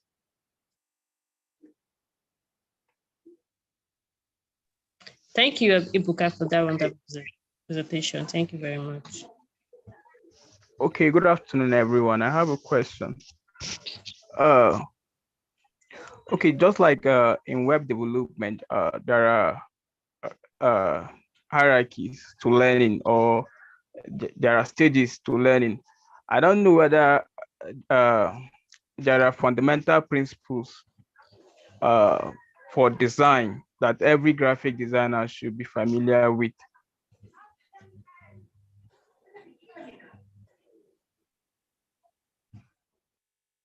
Ibuka, the question goes to you. Oh, okay. All right. Thank you. If I heard the question correctly, you said if there are fundamental principles that every graphic designer should be familiar with, right? Yes, sir. All right. Yes. I want to. Yes. Um, there are a lot of design principles. I think when I started graphic design, I didn't really start by learning the principles. What I was doing back then was I see something online, I try to copy what I see online. It was now when the more I was into graphic design, I started finding out that what I was copying was actually design principles. For example, composition, how layout and composition is actually a design principle. That the principle is just trying to say that there's a pattern how which you should arrange your text, there's a pattern how which you should arrange your image, because the eye views designs from the right to the left. So when you are designing, there's a way you should position. If you're going to design your layout and composition symmetric, design everything symmetric. If you're going to put them all text at the left, images at the right, design it in that pattern. So that is one design principle. Another design principle is hierarchy. For example, now in every let me see if I can share my screen. Okay, everybody can see my screen, right? For example, now in this flyer now, this was designed symmetrically. Everything is in a straight line.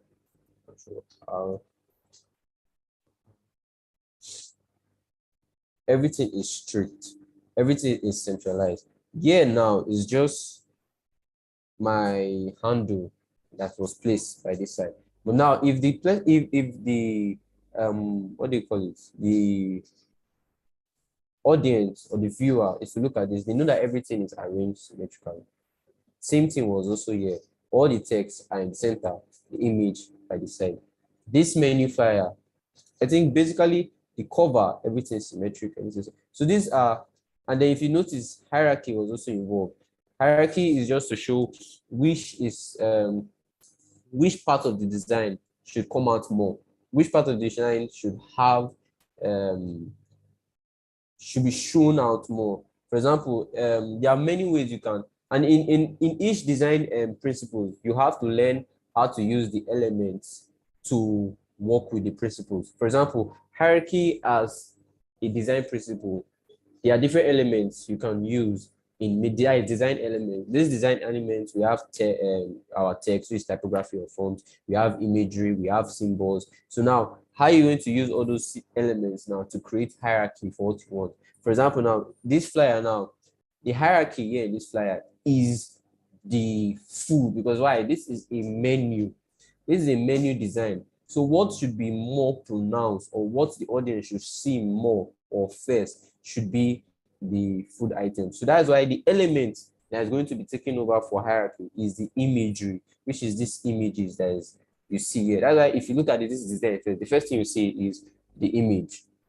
Because why? That is the first, the hierarchy, the design principle hierarchy is being placed on the image, because that's what the whole design is about. The next thing you notice now is you see delicious stands out more than the breakfast. It's just a way of creating um, to make the whole design looks more catchy for the design, for the audience or the viewer. And then you see this little text here: "We are at your service. We deliver the best." Now, this text here is not important. It's not as important as the food image. So that's why you see it's smaller than the image. Size is a way of showing hierarchy as well. And all these design principles, I think I have a little note I'll share on. I'll share a link to one of my drive that will contain a note for beginners. It's just so that the design principles are there, font design elements are there. So you just take your time and just read through. You see all the principles that is there. You see hierarchy. You see I can't even remember them because I don't really know them offhand. What I do is as I'm working, it just comes to me. Layout and composition, you say design principle. The elements will have font, symbols, shapes, image, and the like. So I'll drop the link to the Google Drive so that you can. Then you can also still go online on YouTube. You'll be able to get information, good, clear information from there. Most of us, we did, but especially myself. Let me not say most of us. Let me use myself. I did not start graphic design learning principles, learning elements, or all those plenty words. In fact, I don't like reading. In fact, that's why I even took all this profession. I don't like reading. I like learning by experience. So everything I know was by experience. As I'm designing, I'm getting the information. But it was when time passed that I was like, oh, okay, what I was even doing itself is actually a principle, it's actually an element that I was supposed to use to learn. So I will drop the link. The link will contain the Word document file containing all the design principles and elements. And then I'll drop the link for this slide so that you can have it and you can go back to it anytime. So I hope I was able to answer your question. Yes, sir. Yes, sir. All right, thank you. Okay, do you have any more questions that you want to ask?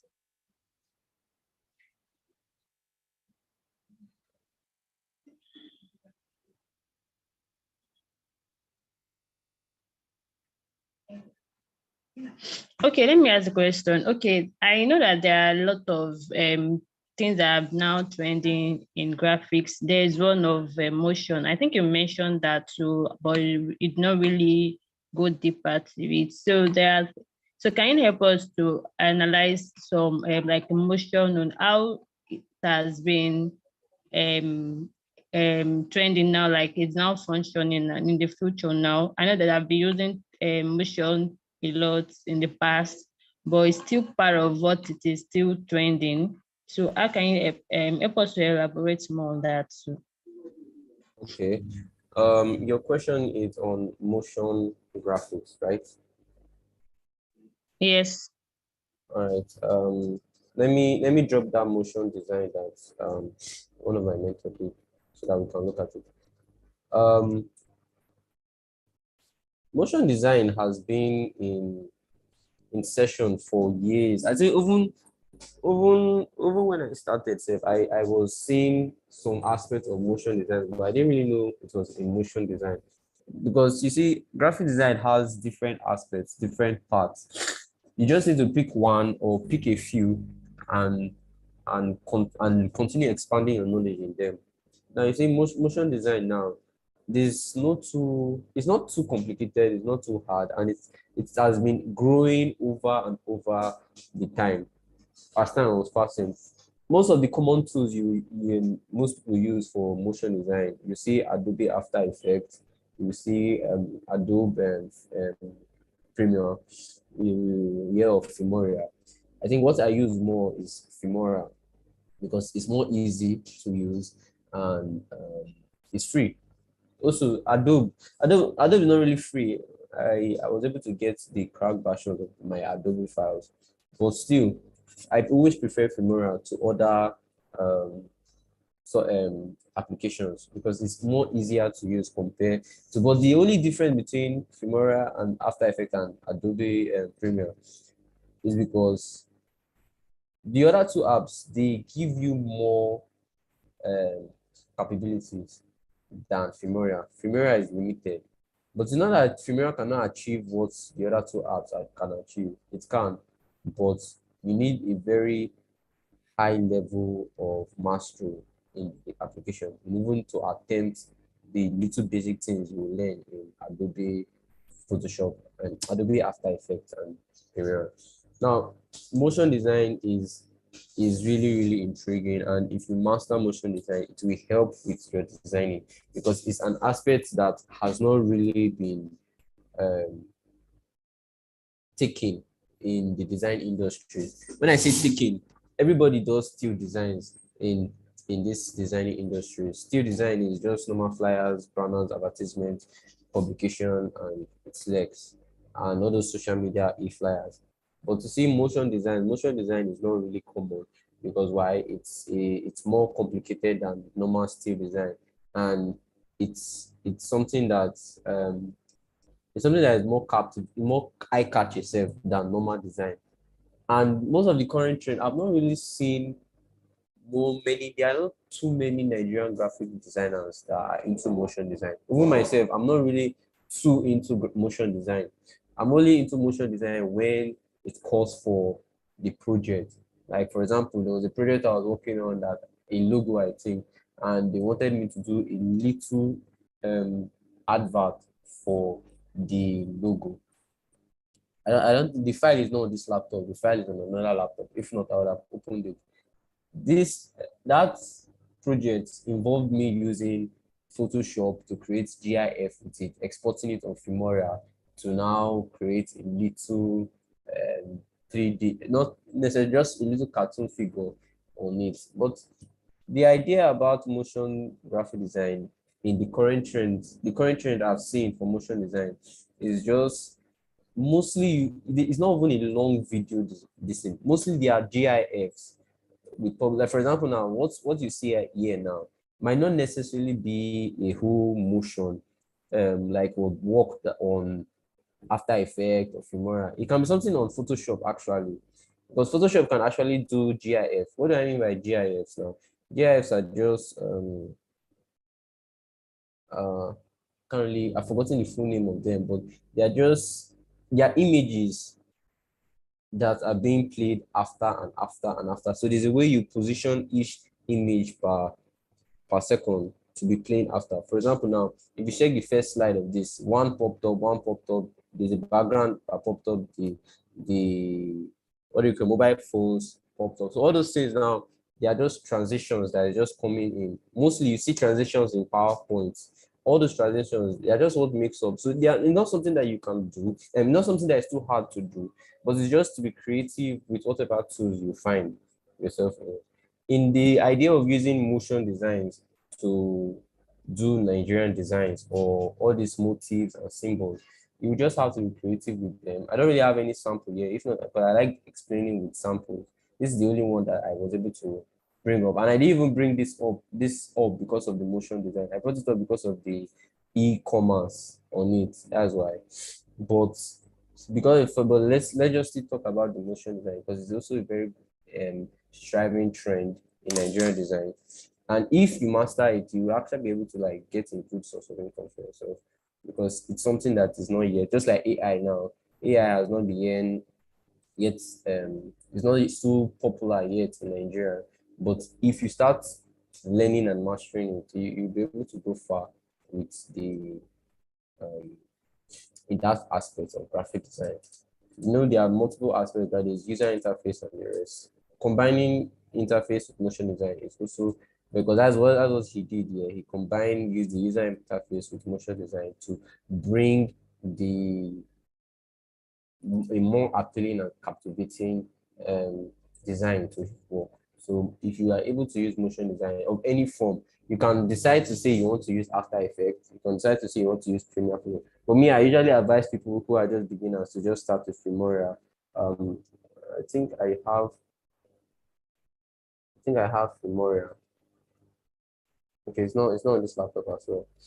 So I'm sorry, but I think I'll send a link to Filmora so that you can also be able to download the app. It's very easy to use, and Filmora is just they already have what do you call it, samples. We already have inbuilt templates that you can use. So from the templates, you can able to create something like this. Creating something like this is not going to take you time. All you need to do is just to get the individual transitions. For example, you can see each transition that is moving in the slide. Once you're able to create each individual transition, you can be able to create this thing in Filmora. So it's just about your creativity and how you're able to use your software. And it's not something that is difficult for you to learn. You can learn this in 1 week if you're actually very serious. Because Filmora is very easy to use. I don't think I ever took any course on Filmora. I was just playing around the app, and that's how I got to use the app. So I hope I was able to answer your question. Yes, you're able. Thank you for that. Peter MCCan, I think you have a question on the chat box, but I can't read it because at some point I was network issue. So you can check, please. Someone drop a message. This thing for me there. Yeah, okay. You said among all these different areas of graphic design, mention which one is profitable. Like if you can actually listen to the presentation, you know that every aspect is actually whereby you can make profit from. There's no limit to where you can make profit from when it comes to you becoming a graphic designer, and you can make profit from everything. Like I said, I didn't really made mention of most of the features of the fundamental when it comes to designing. You can make profit from printing, you can make profit from just doing your designing, doing your normal e-commerce, doing your normal motion designer. You can, but if you want to make more money, you just have to be multitasking. You have to be everywhere.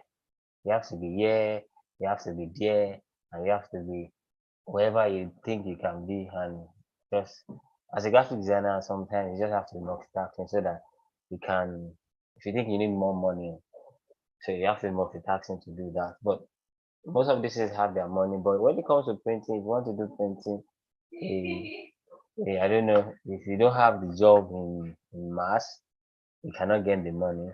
But you have to get the money in mass so that you have to get the job in mass so that you can make more money. But different jobs that you can do. You have your designing, you have your normal printing, you have your normal motion graphic designer, you have a normal and whatever thing you do as a graphic designer, you just have to try make sure you are multitasking. Get used to it.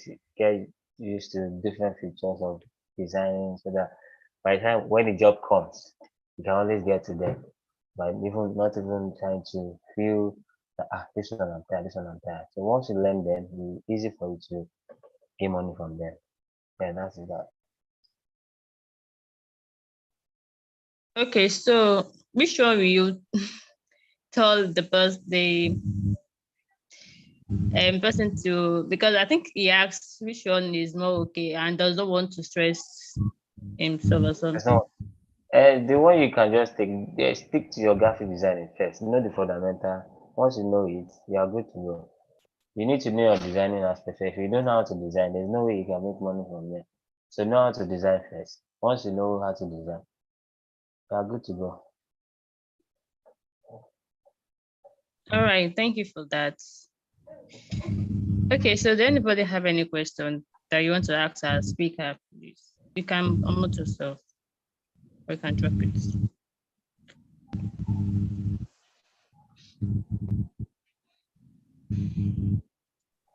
Okay, let me ask another question. All right, I don't know, is there a standard rate or cost cost to charge for graphic design, or what are the things that you need to consider in order to charge a customer for a particular design? Okay. I don't know. Okay, the thing is for normal standard cost, and I don't feel there is a standard cost whenever you want to charge your customers. But what I will actually advise is I always tell people that if you want to charge the customers, you don't have to belittle yourself. You don't have to say because no. Do you think this thing will be cost or it will not? Or how much is this person collecting or how much is that person collecting? You have to stick to your own cost and to your own charges. How you charge your customers. There are some once you go online, you see some people they are charging for logos. They say logos is $100, $200, $200. I've seen somebody who charge 1 million naira for logo. I mean my immediate friend, we charge 1 million naira for logo. And also I've charged 200,000 naira for logo personally from someone. The highest I've actually charged, that was 200K for logo. And also for designs, I've also charged designs for 50,000 naira. I mean normal and online designs, how do you say Instagram designs.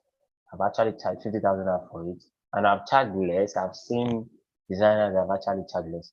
And also what I do mostly is I do go online to see the rate of how people charge and people and their customers. I use Print Vimo to charge. Once I just go there, I see most of the way they charge their customers. So I can actually rate my own higher and send to the customers. Okay, this is how I charge. So if you don't want it, it's fine. So there's a difference between you want my service and you don't want my service. So I charge to my own and to my own concept, not to another person's idea. So I charge the way it comes to me, but I have my specific fixed and charges. If I want to do a logo for you now, I can just tell you that okay, do your logo for 30,000 naira or 50,000 naira. So if you don't want, it's fine. But if you want it, it's fine.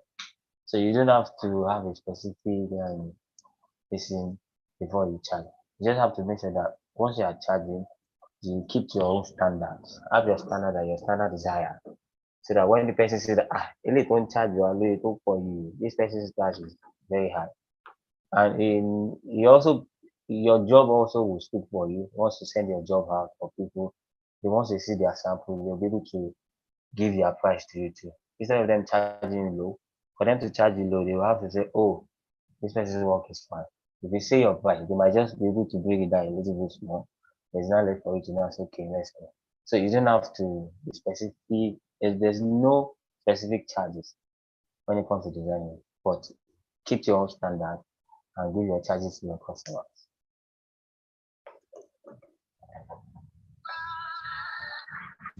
Okay, there's another question for you, Peter.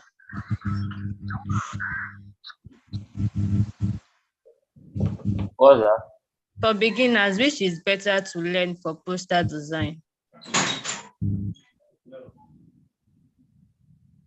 For beginners, which is better to learn for? Are you talking about app or so? If you are talking about the app to use, you can make use of any app. You can decide to go on Corridor, you can decide to go on Photoshop, Adobe Illustrator, but the app you stick to first. You must make sure that you master the app very well before you can deviate from it. So if you want to become a graphic designer, you must stick to one app first. One. You don't have to pick everything at a time. So know one application before you say you want to switch to another one. You where you never chop food, where you just dey drink water, add the water go belle full you. So you need to stick to this particular app that you are taking first, so that before you can say, okay, let me try other applications. That's how you learn as a beginner. And if you are taking as a poster, so your once you know your normal application that you can use, you are good to go. You can do any posters, you can do anything. So there's nothing you can do with the app that you learn with. I think that answers your question. Okay, he's asking that which app can you tell which app Can can you, you okay, there are different apps now. Then we have before Photoshop is now advanced and Corridors 2 is also advanced. Adobe Illustrator is also advanced. You can decide to use your Photoshop to do your designs. But once you are in Photoshop, make sure you stick to Photoshop. Do it very well. Know your Photoshop. Know the in total of the Photoshop and perfect it. Chicken. If it is corridor, perfect your corridor very well. Know your tools and every other thing. You are doing well. Even now, people are using Canva to do posters, Canva to do printing. Like me, I can if I'm not on my system, I can do something with my Canva and I send to my client and the client will say, okay, this is nice, this is nice. But you won't know if I have good Canva. So you can make sure that you stick to your own application very well. Use Photoshop, use make sure you finish up everything in Photoshop before you say, okay, but Photoshop is cool, Corridor is cool, Adobe Illustrator is cool. whichever application you pick, master it first before you can switch. Yeah, that is that.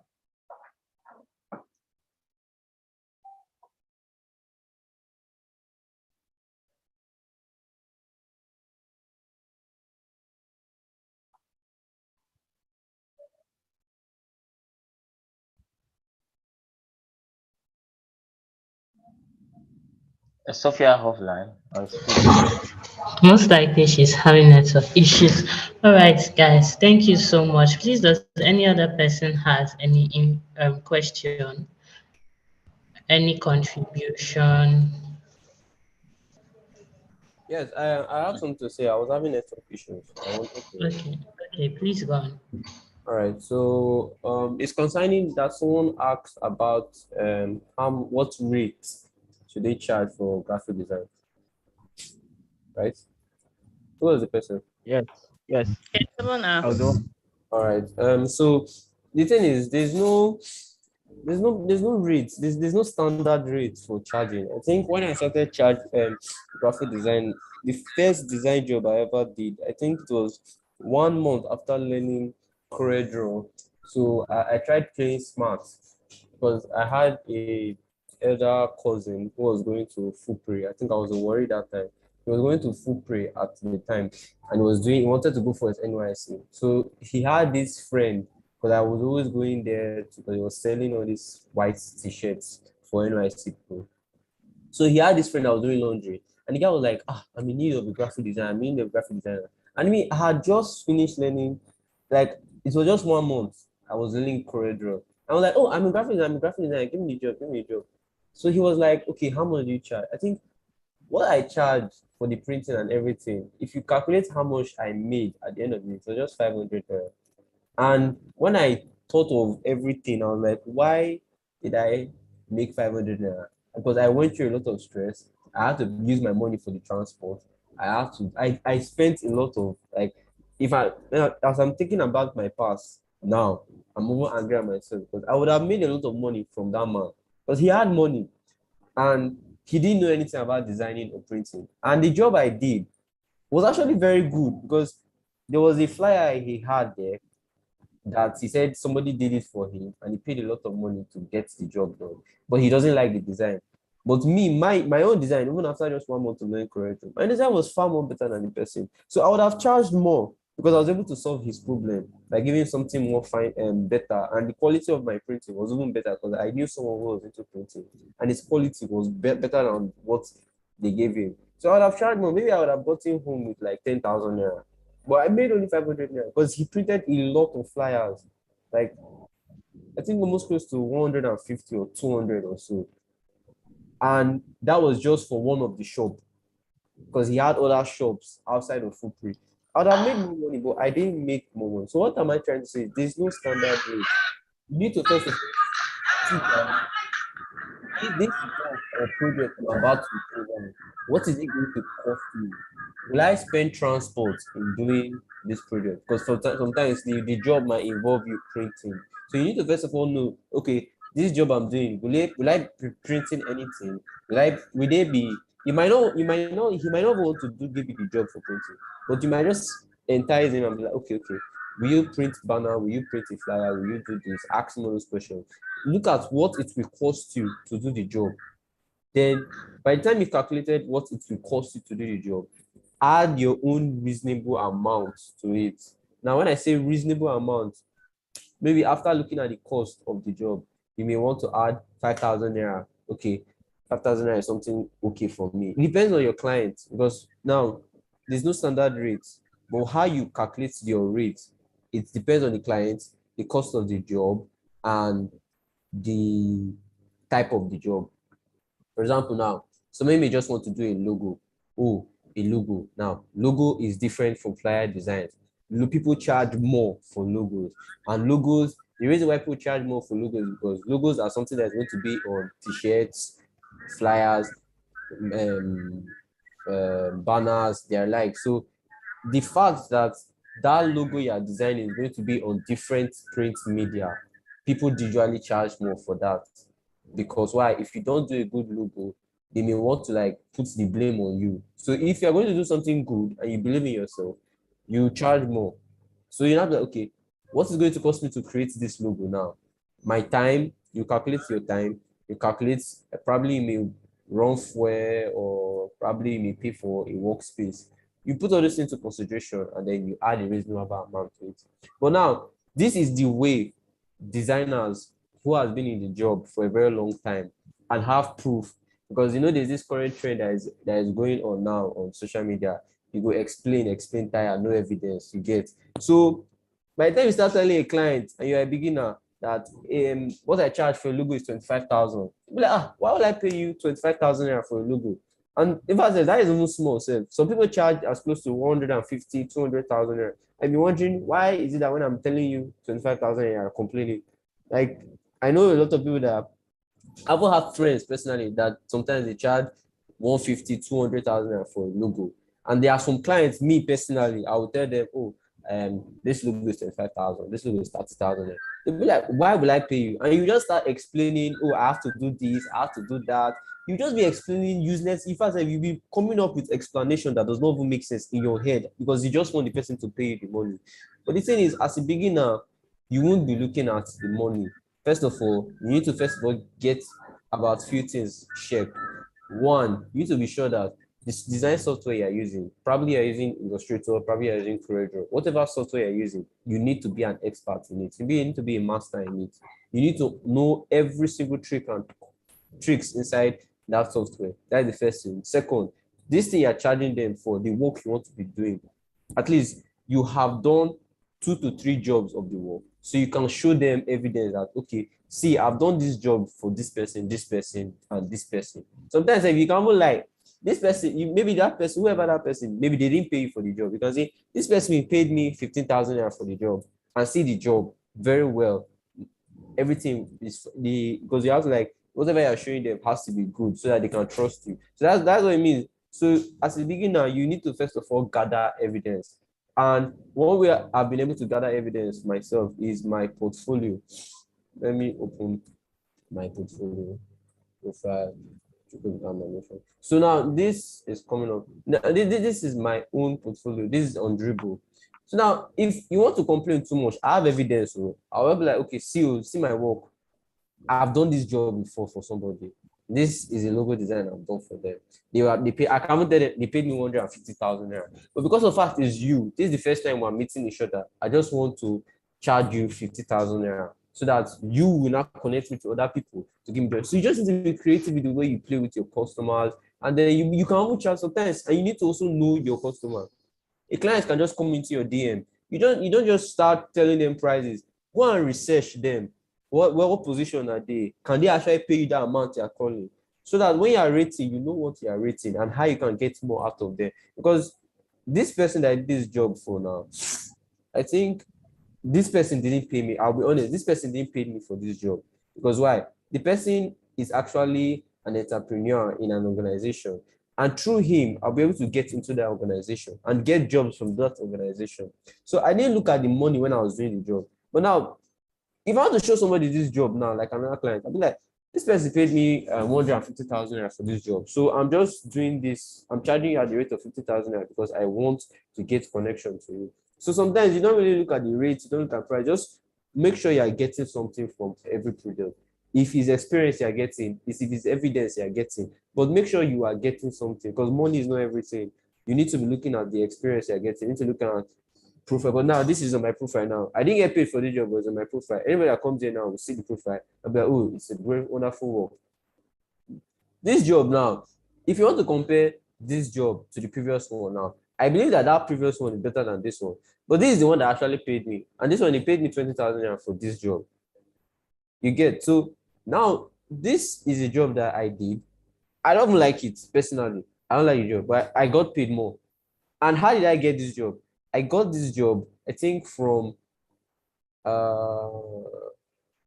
let me see if I can find. Yeah, I got this job from the owner of this school. And the owner of this school, she didn't pay me complete. She paid me half. But because of the fact that I knew I could get something from her. And now, what did she pay me? She paid me 5,000 naira for this. Okay. But After she paid me, I got this job. I don't like the job, but me personally, I don't like the job, but I got paid from the job, and it's on my portfolio. So I got the experience, got the job. So now I have evidence of, okay, I'm a graphic designer, I do logos, I do brand identity, I do this, I do that. So when I'm telling you prices, it's not going to like shake off. Even this job too, I never got paid for this job. So now, yeah, especially my beginner works, this job, I never got paid for it. But it's on my portfolio. So if you even check, because I think my Instagram page was hacked by someone, one of my friends. So I lost most of my contacts there and my followers. So my Instagram now is even empty. But before on my Instagram handle, I had so many jobs that was there, but I didn't get paid for them. I didn't get paid for my Instagram that time. Like you just see close to 100 and something posts. I'll be very honest with you. Out of 100 and something posts, probably only 10 or 20 out of them, I was the one I got paid for. The rest, I was just building network, building network, building network. So it's not really necessary about the rates. You just need to be smart about it. Am I getting experience out of this thing? Am I getting evidence out of this thing? Am I getting connection? So you have to be getting something, and you have to make sure that the cost of producing it is not on your shoulders. For example, now, if it's going to cost me 5,000 naira to make that logo, I rather be that you pay me just that 5,000 naira than tell me you want to pay me 2,000 naira to do that logo. Where will the other 3,000 naira come out from? That 5,000 naira may be a budget where I may want to buy fuel. Maybe I have some issues with my laptop I need to like just resolve, or probably you are demanding for an image that is impossible to find free on the internet, and I have to buy it on a stock website. You have to pay for that image. It's not me that will pay for the image. It's you that is disturbing me for the image. So you pay for it, and I'll add it to the charges. So that's why there's no necessary standard rate. Just do what works for you. But if you're a beginner, forget about high prices. Just make sure you're getting evidence, because you need to gather evidence. That's the only thing that will make somebody to pay you harder. And the more and more you get working on your job, somebody will locate you. Somebody that will reach out to you that will pay you that amount you want. You just need to be smart about it. And then you also need to be checking your algorithm, your social media. You know how you arrange the algorithm so that it will direct you to people who will actually pay you good amount of money. Not you'll be getting clients that will tell you go for 500. Yeah. And you'll be like, in this section, you'll not be explaining the 500 I cannot do this. You just give me business, because sometimes it seems to annoy me when I'll be explaining why somebody should pay me 20,000 naira for a logo. And sometimes I won't feel like giving up on the client, because why am I explaining all this explanation with you when you know the price of fuel currently, you know the cost of producing this thing is going to be very high. So why you not like when I tell you this price? And then why you not? Sometimes I might be angry, like why you not in my DM? If sometimes you don't blame the client for refusing to pay you, because why? Those are not the clients you want. So the thing is, as a beginner, do not reject any clients. Accept all clients, because you need the experience, you need to gather your evidence. But someone like me now, I might just take it, okay, I've not really posted anything in my portfolio for a very long time. Let me just take this job and add to my portfolio and collect the job. But if I don't see any need for it, I will tell the client, I cannot work this job. I have too many experience. I've been in this job for too long. I'm sorry. This is the price. If you cannot pay it, I will introduce. Sometimes I still will redirect them to some beginners that I know. I'll say, meet this person. This person will do it at that price that you want. Whatever you get from the person, you get it. And sometimes it works well for me, because by the time they go and meet the person and they see what the person has to offer, they come back to me and be like, okay, I'm willing to pay you that amount. I can see you really mean. I see what you mean by your experience and the rest. So you just need to gather a lot of experience, gather a lot of evidence, and don't think it's just going to come overnight. Because see me, I started 2019, and honestly, I'm still pushing through. I know God has taken me far, but I've not gotten to where I want to be. So 2019, 2020, 2021, 2022, 2023, 5 years, I've not still gotten where I want to be. You that are just starting this year, you're expecting somebody, no, you're just starting this year, or maybe 2 months ago, you're expecting somebody to pay you 50,000 naira. Bro, think about it now. So I hope I'm able to. I hope I didn't offend anybody. I'm just being plain about life. So I hope I was able to answer your question.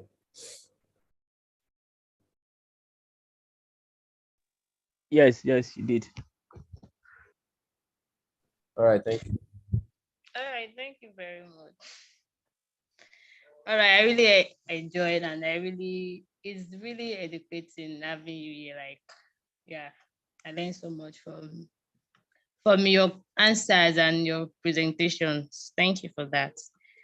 Okay, Joy, do you have anything else that you would to tell them?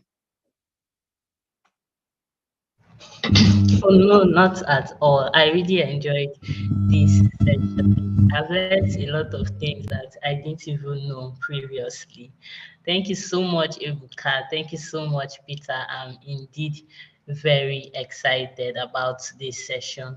So if there's no other agenda or any question or any other contribution, I will love to call it a day. Thank you so much for joining each and every one of you. I'm pleased. I'm pleased. So if you love to watch this session some other time or you will want to share it, this is the link. I can just